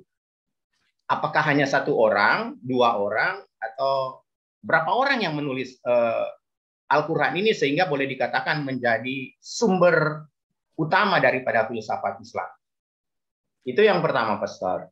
Nah, kemudian yang kedua, ada hubungannya juga dengan Imam Al-Ghazali ini, ya, tentang keruntuhan filsafat itu sendiri, ya. Nah, pemikiran Imam Al-Ghazali ini, apa dasar pemikirannya sehingga ia mengatakan bahwa filsafat ini akan runtuh? Sedangkan di lain pihak ada juga filsuf-filsuf Islam yang mengkritik, ya, tentang katakanlah cara berpikir dari Al-Ghazali tentang filsafat ini yang akan runtuh ini. Nah, kalau begitu, mana jalan tengah yang terbaik dalam kaitannya dengan itu? Sehingga filsafat ini betul menjadi jembatan, ya, antara ilmu, iman, dan segala hal yang katakanlah perlu untuk kita bertindak lebih bijaksana, lebih baik daripada yang katakanlah yang terbaik untuk kita bisa laksanakan. Itu saja, Pastor, pertanyaannya. Terima kasih. Terima kasih. Baik. Terima kasih Pak Lukas. Dua pertanyaan, karena dua pertanyaan ditanyakan, maka satu pertanyaan diberikan kesempatan pada Saudara David Maneus. Pada Saudara David Maneus, dipersilakan. Ya, terima kasih, Frater. Kedengaran suaranya, Frater? Kedengaran, Pak. Oke, terima kasih, Pastor. Jadi saya juga bertanya sesuai tema introduksi. Apakah kita kan kalau mengenal filsafat Barat itu ada filsafat zaman kuno, filsafat Yunani kuno, filsafat abad pertengahan, filsafat modern. Apakah ada skema berdasarkan aspek sejarah untuk filsafat Islam? Apakah saya coba-coba membaca, ya, misalnya filsafat Islam, tokoh-tokoh filsafat Islam pertama dipengaruhi oleh Aristoteles. Lalu kemudian ada Neoplatonisme. Tapi kemudian Averroes mengangkat lagi Aristoteles. Bahkan katanya risalah Aristoteles yang dibuat Averroes itu mempengaruhi pemikir-pemikir filsuf Barat, termasuk yang filsuf Kristen. Ya, lalu saya juga tertarik dengan ini, dengan bahwa sesudah Averroes kajian filsafat Islam turun. Walaupun ya seperti yang Pastor katakan tadi, pada zaman sebenarnya sudah turun pada zaman Al-Ghazali, walaupun ya itu jadi perdebatan. Nah, itu pertanyaan saya, apakah memang ada skema besar atau karena tercampur itu jadi tidak ada skema besar untuk filsafat Islam dalam runtutan sejarah. Lalu pertanyaan kedua seperti Pak Lukas tadi, saya mau tanya, apakah ada juga pengaruh mazhab misalnya bahasa besar Syiah dan Sunni terhadap perkembangan filsafat Islam. Terima kasih Pak Terbil, terima kasih Ustaz. Baik, terima kasih Pak David Maneus. Ada 4 pertanyaan berarti Pastor tentang dari Pak Lukas Mamait dan Pak David Maneus. Pertama tentang penulis Al-Quran itu sendiri, satu orang atau banyak orang. Kemudian tentang keruntuhan filsafat tadi sudah disinggung pertama, mungkin dijelaskan kembali lagi tentang pendapat Imam Al-Ghazali tersebut. Kemudian dari Pak David Maneus tentang apakah ada skema filsafat seperti filsafat Barat yang kita pelajari bersama, dan juga apakah ada pengaruh dari dua mazhab yakni Sunni dan Syiah terhadap perkembangan filsafat. Para pastor dipersilakan untuk menjawab. Ya, Lukas, saya mengangkat pandangan umum ya, mainstream pemikiran Islam ya, bahwa ada penulisnya, tapi tentu bukan menulis sebagaimana yang kita mengerti dalam tradisi kekristenan. Jadi nuzulul Quran, turunnya Quran ya, itu bahasa artinya. Turunnya Quran yang kita tahu lewat wahyu dari Tuhan dengan perantaraan malaikat Jibril kepada Nabi Muhammad, dan kemudian Nabi Muhammad mengulang itu. Ikra, bacalah ya, bacalah, ejalah, daraskanlah, ya, daraskanlah. Jadi itu prinsip umum ya, sekali lagi prinsip umum yang berlaku di Islam kebanyakan ya, Islam pada umumnya, dan itu berlaku di mana-mana. Kalau ada orang pendapat lain ya tentu bisa saja, tetapi ya pasti menimbulkan lagi keonaran dan di kalangan Islam dan kita yang outsidernya. Kita tetap kembali kepada pendapat umum kaum muslim. Dan kita tahu dalam sejarah ada beberapa orang yang punya jasa mencatat ucapan Nabi. Baik, kalau itu ya disebut, kalau dia mengulang, tadi saya sudah singgung itu. Tradisi mutawatir. Tradisi Nabi mengulang ayat-ayat dan kemudian dihafal oleh jemaah. Nah, ini mesti kuat orang itu. Nah, hafalan bagi mereka yang mendengar itu kemudian ada ancaman, ada perang Yamamah ketika para penghafal itu mulai terancam akan hilang, muncullah kebutuhan untuk menulis. Jadi sebenarnya dari awal tidak ada sebenarnya rencana awal untuk menulis Al-Quran karena tradisinya tradisi mutawatir. Ini dalam Islam ya, kita bicara tentang realita objektif sejarah ya. Nah, kemudian yang kita kenal itu dalam kuliah saya sebut tokoh Zaid bin Sabit, seorang sahabat Nabi yang kemudian mulai menulis apa yang bukan perintah, tapi dia harus tulis apa yang Nabi bilang. Nah, sudah nanti jadi tradisi pertama tradisi hafalan satu, yang kemudian dalam perkembangan sejarah kemudian mulai ada tradisi tulis, dan dalam Islam disebut ya dalam lempengan-lempengan logam sebagaimana kita teringat akan pengantar kitab suci.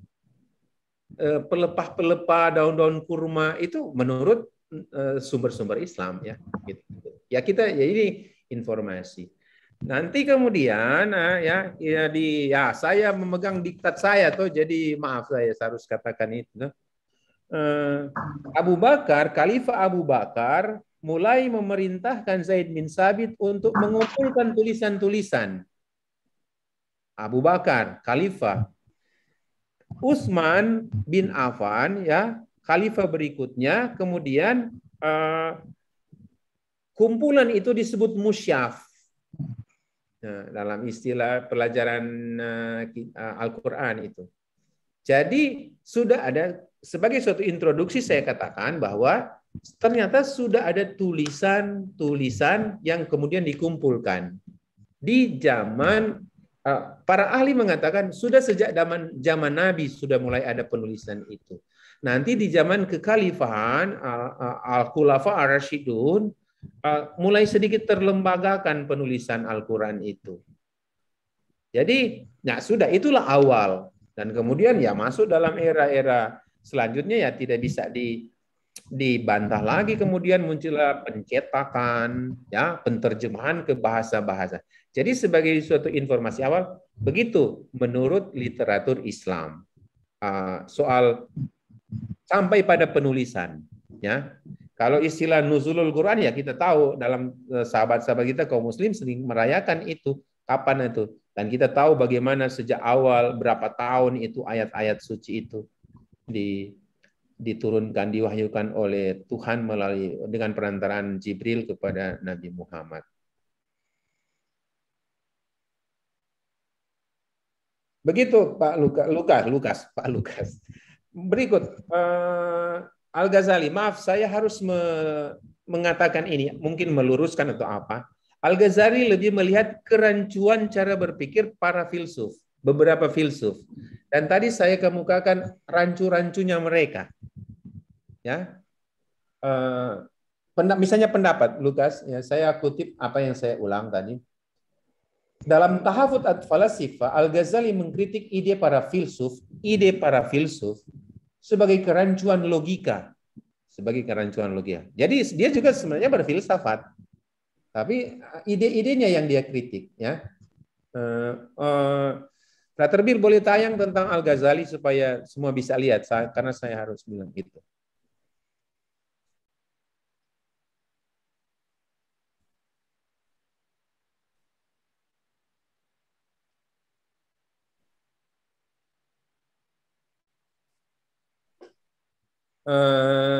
Al-Ghazali.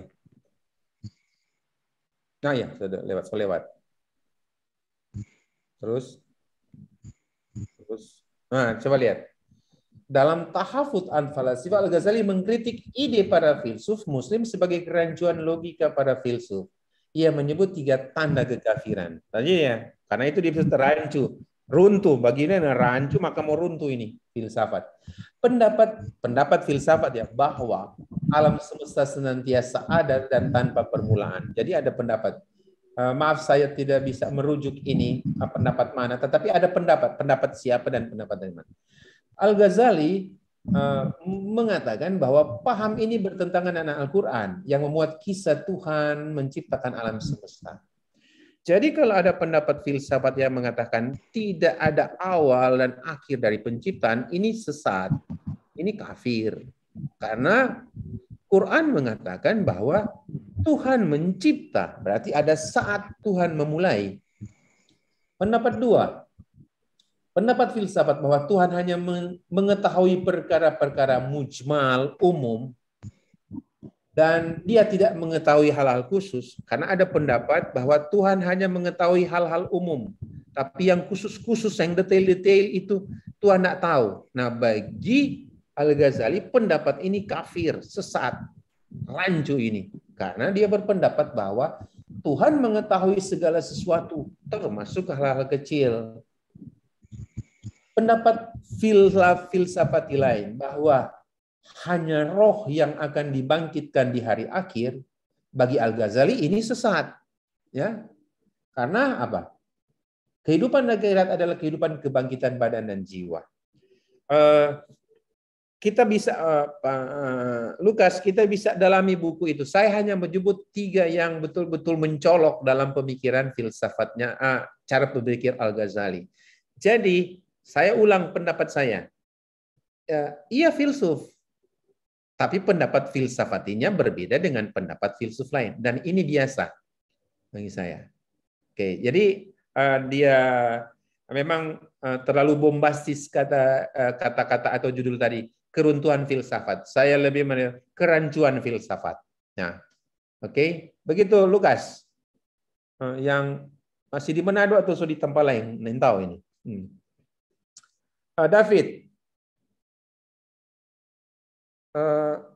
Dengan menyebut filsuf itu sebenarnya masuk saya dalam skema itu.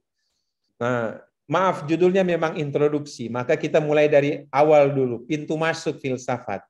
Kalau ada waktu kita bicara tentang filsafat kontemporer. Karena justru saya sudah sedikit buka pintu itu, tapi agak itu.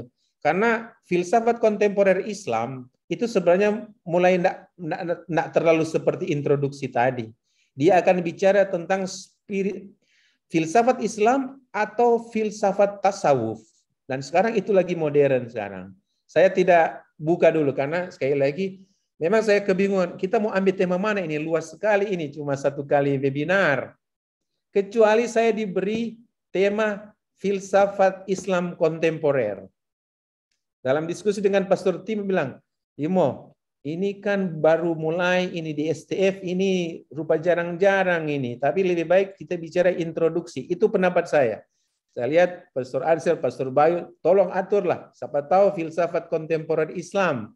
Yang sekarang sebenarnya pendapat saya, sebenarnya pendapat akhir ini kita mau bilang. Gerakan sekarang Islam yang ramah itu sangat filosofis spiritualis. Ya minta maaf kepada Abu Bakar Basir dan yang lain-lain. Ini gaya abad pertengahan ini, gaya perbantahan. Bagaimana para filsuf? Kan di abad pertengahan lebih banyak baku bantah. Zaman sekarang adalah zaman spiritualisme, termasuk dia menyusup ke filsafat. Dan itu mungkin lebih masuk. Spiritualisme yang filosofis itu rupanya disukai oleh generasi milenial. Maka kita dengar misalnya kelompok-kelompok kampus itu, istilah teknis, kelompok kampus yang subur di lingkungan kampus itu betul-betul disambut oleh kaum milenial. Nah, rupanya itu filsafat ada istilah Israkiyah kalau tidak salah itu. Lebih itu kalau Pastor Cardo bilang asik mau bahas itu. Jadi David, pertanyaanmu sebenarnya saya bicara tentang baru periode awal. Periode kedua memang periode Platonisme. Jadi kalau orang petakan para filsuf Islam ini bisa ini Plato atau Platonisme. Itu bisa. Ya, jadi saya baru mulai, maaf David, saya mau katakan iya. Kalau kita bergerak berdasarkan waktu, kita akan jatuh ke situ. Saya di tahap awal dan masuk ke Neoplatonisme. Antara zaman Plato, Sokrates, Aristoteles, dan Neoplatonisme. Itu. Belum kalau kita bicara tentang filsafat perennial. Wah, ini lain lagi nih. Filsafatnya model beragama filsuf Skuon, piramidal itu. Nah, ini kan itu sesudah abad pertengahan, zaman modern dan itu. Jadi bagi saya memang tema malam ini saya angkat untuk membuka pintu bagi suatu perjalanan pembahasan yang bagus untuk lebih cocok untuk zaman kita. Tetapi tentu kita tidak boleh lupa ini latar belakang awal. Ya. Saya berpendapat begitu. Kita ingat Mula Sudra, Surahwardi. Oh, ini lagi top sekarang ide-ide mereka. Mula Sudra, Surahwardi. Kalau ada buku ini, Budi Munawar Rahman ini asik punya itu. Islam pluralis, wacana kesetaraan kaum beriman. Ini buku materi saya juga banyak di sini, tapi ada juga dari Oliver Leman ini yang klasik ini, yang bahasa Inggris ini, periode klasik ini. Kalau pengaruh mazhab Sunni dan Syiah, Pak David, kita tidak bisa lepas dari pemikiran filosofis. Kalau ini gerakan, misalnya gerakan Sunni dan Syiah, yang berawal dari sebenarnya siapa yang akan menggantikan Nabi, apakah keturunan darah atau dari sunnah atau dari jamaah Sunni, tradisi. Apakah tradisi kumpul-kumpul kemudian mencari pengganti Nabi itu dari Sunni? Siapa mengganti? Jadi pertanyaan pertama Sunni Syiah kita tahu persis, siapa yang akan menggantikan Nabi sebagai pemimpin Muslim, bukan sebagai Nabi ya. Sebagai Nabi dia tak tergantikan. Kalau itu semua jadi Ahmadiyah itu. Tapi sebagai pemimpin komunitas Muslim, muncul pertanyaan siapa? Bagaimana cara? Nah, kelompok Sunni ada kelompok tradisi, berkumpul dan kemudian membahas. Maka muncullah kita tahu Abu Bakar, Umar, Utsman dan Ali itu. Nah, tetapi kelompok Syiah kan lebih pengganti Nabi harus ada nasabnya, keturunan darahnya. Jadi ini awal. Tapi tentu kita tahu ketika mereka membentuk kelompok muncullah pandangan-pandangan filosofis. Jadi bagi saya jalan sederhana adalah melihat dulu sejarahnya. Sejarahnya dulu, baru kita lihat taburan filosofis. Sebab kita tahu kadang-kadang gerakan-gerakan seperti ini bukan pertama-tama karena aliran filsafat, tapi karena masalah-masalah real, objektif umat yang kemudian diperteguh dengan pandangan-pandangan filosofis. Nah, jadi pandangan filosofis, pandangan spiritual itu akan makin memperteguh dua kelompok ini. Jadi sederhana sebagai satu introduksi, bagi saya sudah sangat cukup kalau kita memahami mengapa kemudian ada kelompok Syiah dan kelompok Sunni. Nah, di waktu-waktu kemudian kita tahu bagaimana filsafat kemudian dipakai untuk, karena jalan pemikiran filsafat kembali ke introduksi tadi ya. Introduksi tadi, filsafat dipakai untuk membela iman dan untuk bilallah memberikan pendasaran filosofis bagi ajaran agama. Ini filsafat Islam, khas filsafat Islam. Gitu. David, saya bisa jawab saja begitu dulu, Pak David. Ya. Terima kasih, Pastor. Terima kasih. Baik, terima kasih, Pastor. Saya kira penjelasan-penjelasan tadi telah cukup menjawab pertanyaan-pertanyaan yang diberikan tadi, 4 pertanyaan. Masih banyak juga pertanyaan, Pastor, yang di kolom chat ini. Ada yang dari Fajar Timur Jayapura, tapi kita dibatasi waktu. Terserah moderator. Sayangnya kita dibatasi waktu. Karena itu kita akan hendak mengakhiri sesi tanya jawab ini. Masih banyak pertanyaan yang masih menunggu untuk dijawab. Diucapkan terima kasih kepada para peserta yang telah terlibat aktif dalam bertanya dalam sesi tanya jawab ini, juga yang aktif mendengarkan, yang dengan cermat mengikuti sesi tanya jawab ini. Diucapkan terima kasih juga kepada pastor yang telah memberikan penjelasan terhadap pertanyaan yang diberikan. Masih terbuka dialog di waktu-waktu selanjutnya dengan pastor di lain tempat.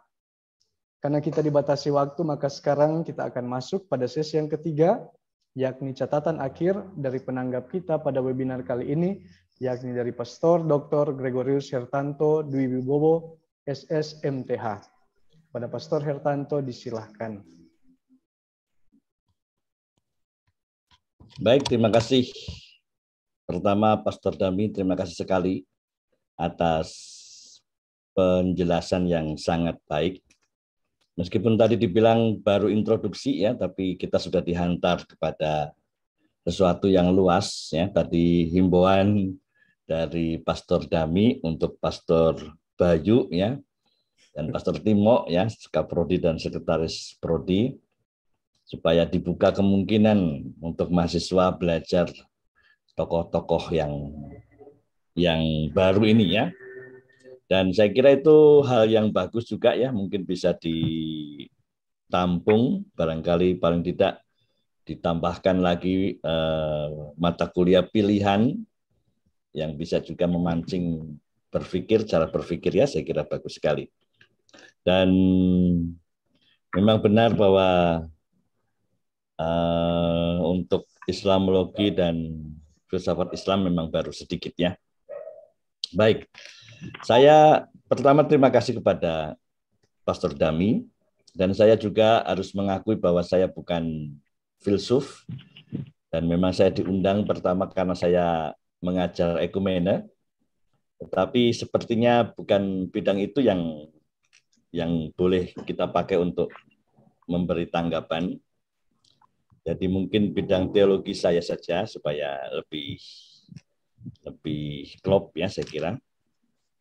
Pertama mengenai pengistilahan ya filsafat Islam, yang kita bisa membandingkannya dengan filsafat Kristen, filsafat Hindu, filsafat Buddha begitu ya. Jadi pembagian yang berhubungan dengan agama. Jadi ada juga penggolongan-penggolongan filsafat India, filsafat Indonesia barangkali ya, ada filsafat Barat, ada filsafat Timur, barangkali itu lebih ke lokal. Dan tentu juga ada filsafat Yunani dan seterusnya. Nah, kalau bicara tentang filsafat yang bernada agama ini, kita bisa berbicara apa itu filsafat Islam, kita bisa berbicara tentang filsafat yang filsufnya kebetulan beragama Islam gitu. Atau filsafat Kristen juga, ya, filsafat yang muncul dari orang-orang filsuf Kristen.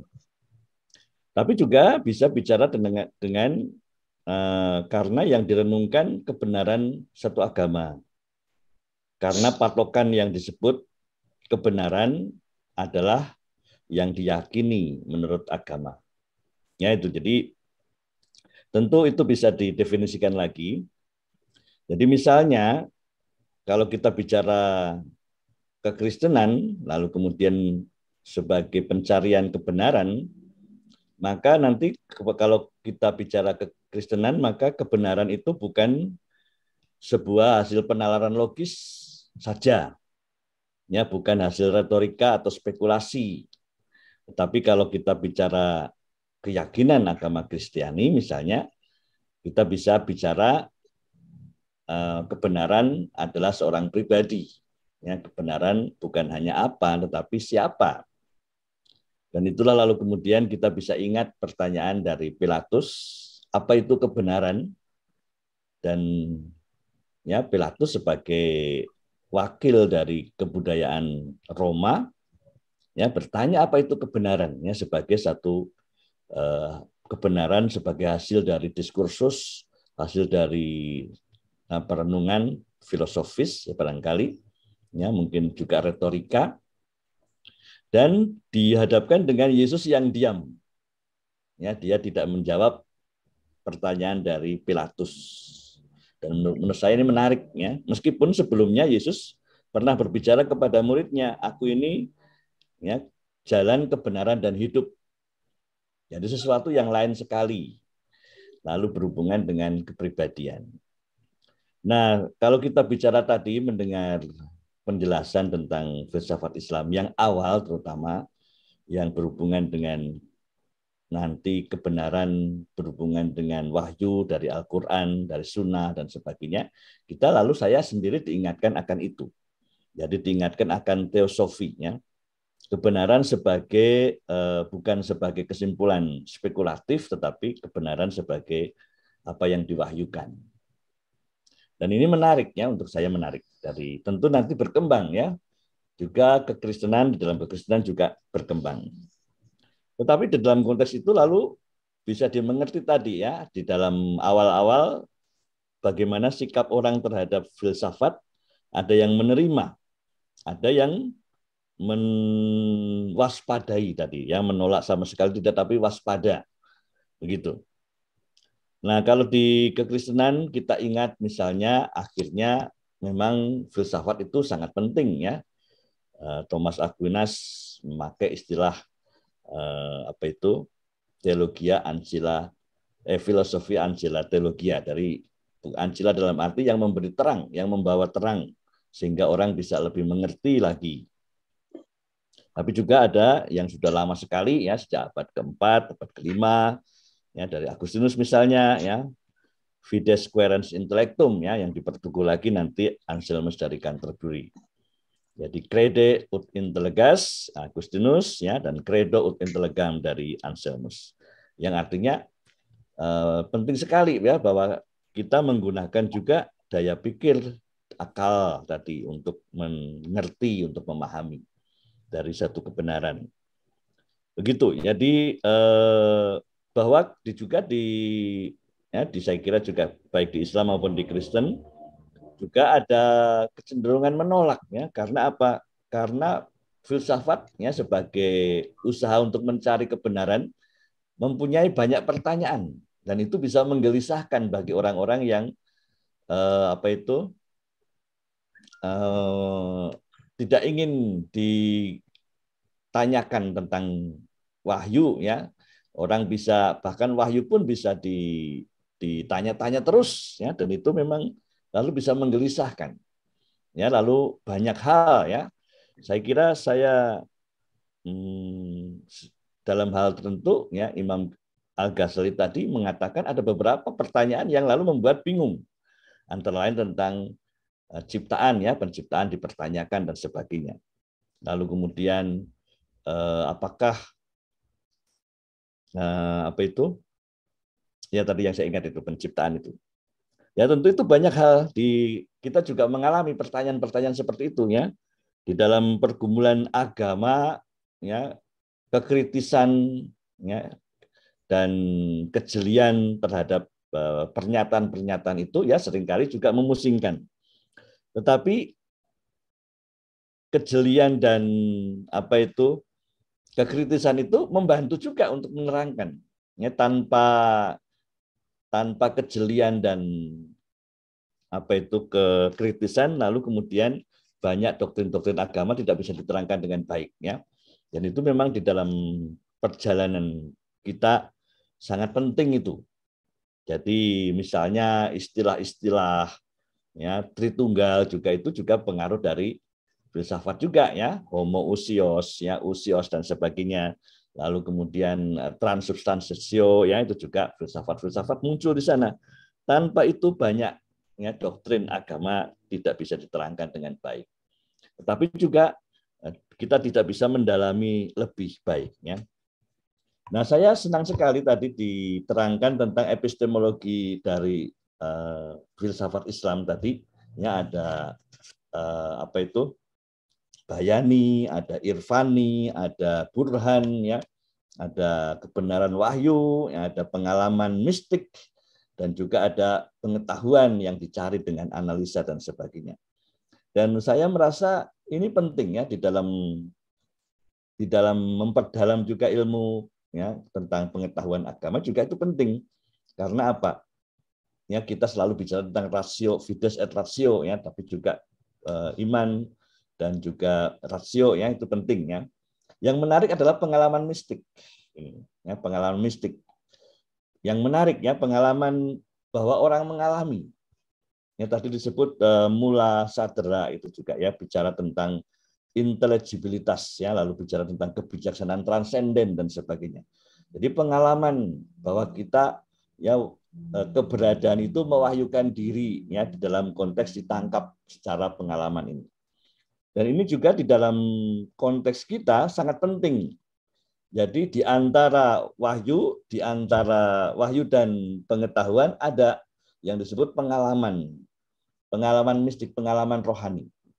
Dan di dalam apa itu kegiatan berfilsafat, terutama kegiatan di dalam permenungan wahyu, ya, untuk kekristenan juga, ini sangat penting. Jadi tanpa jembatan pengalaman mistik ini, maka kebenaran, ya, mungkin lalu bisa dimengerti, bisa dipahami, bisa dinyatakan, tapi lalu kemudian tidak menjadi satu dimiliki, ya, dimiliki. Dan itu sangat penting, ya, dimiliki. Dan kita bisa belajar dari para sufi, ya, para orang-orang yang mengalami itu. Tapi juga kalau kita di dalam agama kita dari pengalaman para santo-santa yang berteologi, yang berfilsafat, seringkali dari pengalamannya. Saya kira apa yang kita alami sekarang ini, malam ini sangat menarik, ya. Saya terbuka sekali, ya, tadi diusulkan oleh Pastor Dami, kita perlu belajar dari saudara-saudara kita ini, ya. Kita perlu juga mengetahui, ya, mendapatkan ini, ya. Mungkin kalau tidak dalam pelajaran, mungkin juga dengan dikenalkan filsuf-filsuf Islam tadi, ya, bisa menimbulkan satu semangat, ya, di dalam skripsi barangkali, ya, ada yang ingin lebih dalam mempelajarinya, ya. Buku-bukunya ada, ya, tadi saya juga lihat di Google dan sebagainya, dan di library, ya, juga ada buku-buku yang cukup, ya, bisa dipakai bahasa Indonesia, ya, bahasa Inggris dan sebagainya. Itu saja yang saya boleh rangkum ya sebagai tanggapan ya. Minta maaf mungkin tidak semendalam yang diharapkan, tetapi saya mau mengungkapkan apresiasi saya sungguh-sungguh kepada Pastor Dami dan juga kepada saudara-saudara yang hadir ya, juga kepada panitia, kepada moderator dan host pada malam hari ini. Terima kasih. Saya kembalikan pada Frater Bill, silahkan. Terima kasih diucapkan kepada Pastor Dr. Gregorius Hertanto yang telah memberikan catatan akhir sebagai penanggap. Sekarang kita tiba di bagian akhir webinar pada malam hari ini. Saya menutup webinar dengan mengutip kalimat ringkasan dari bab 6 dalam ensiklik Fratelli Tutti yang berbunyi, hidup merupakan seni perjumpaan dengan setiap orang, bahkan dengan orang-orang yang berbeda dengan kita, karena masing-masing dari kita bisa belajar sesuatu dari yang lain. Tak seorang pun tidak berguna dan tak seorang pun bisa disingkirkan. Webinar kali ini menurut saya sangat menarik karena membantu kita sekalian untuk semakin mengenal dan memahami saudara-saudari kita kaum muslim lewat belajar filsafat Islam. Meskipun masih dalam konteks introduksi, namun sungguh membuka dan menambah wawasan kita tentang filsafat Islam. Diucapkan terima kasih kepada narasumber Pastor Damianus Pongo yang telah bersedia memberikan pengenalan tentang filsafat Islam kepada kita sekalian. Kepada Pastor Dr. Gregorius Hertanto Dwibowo yang telah memberikan catatan akhir sebagai penanggap, dan kepada kita sekalian yang setia dan berpartisipasi aktif dalam webinar seri diskursus filsafat online yang ke-7 ini. Mohon maaf bila terjadi hal-hal yang membuat kita sekalian tidak nyaman selama webinar ini berlangsung. Akhirnya sampai bertemu lagi dalam webinar selanjutnya. Terima kasih. Saya kembalikan kepada MC. Saya sampaikan terima kasih kepada moderator yang telah menuntun kita dalam proses diskursus pada malam hari ini. Terlebih disampaikan terima kasih juga kepada narasumber Pastor Damianus Pongo yang telah menyajikan materi yang sangat-sangat menarik dan tentunya menambah pengetahuan untuk kita semua. Terima kasih yang sama kepada penanggap Pastor Gregorius Hertanto dan juga kami seluruh panitia mengucapkan terima kasih banyak kepada kita semua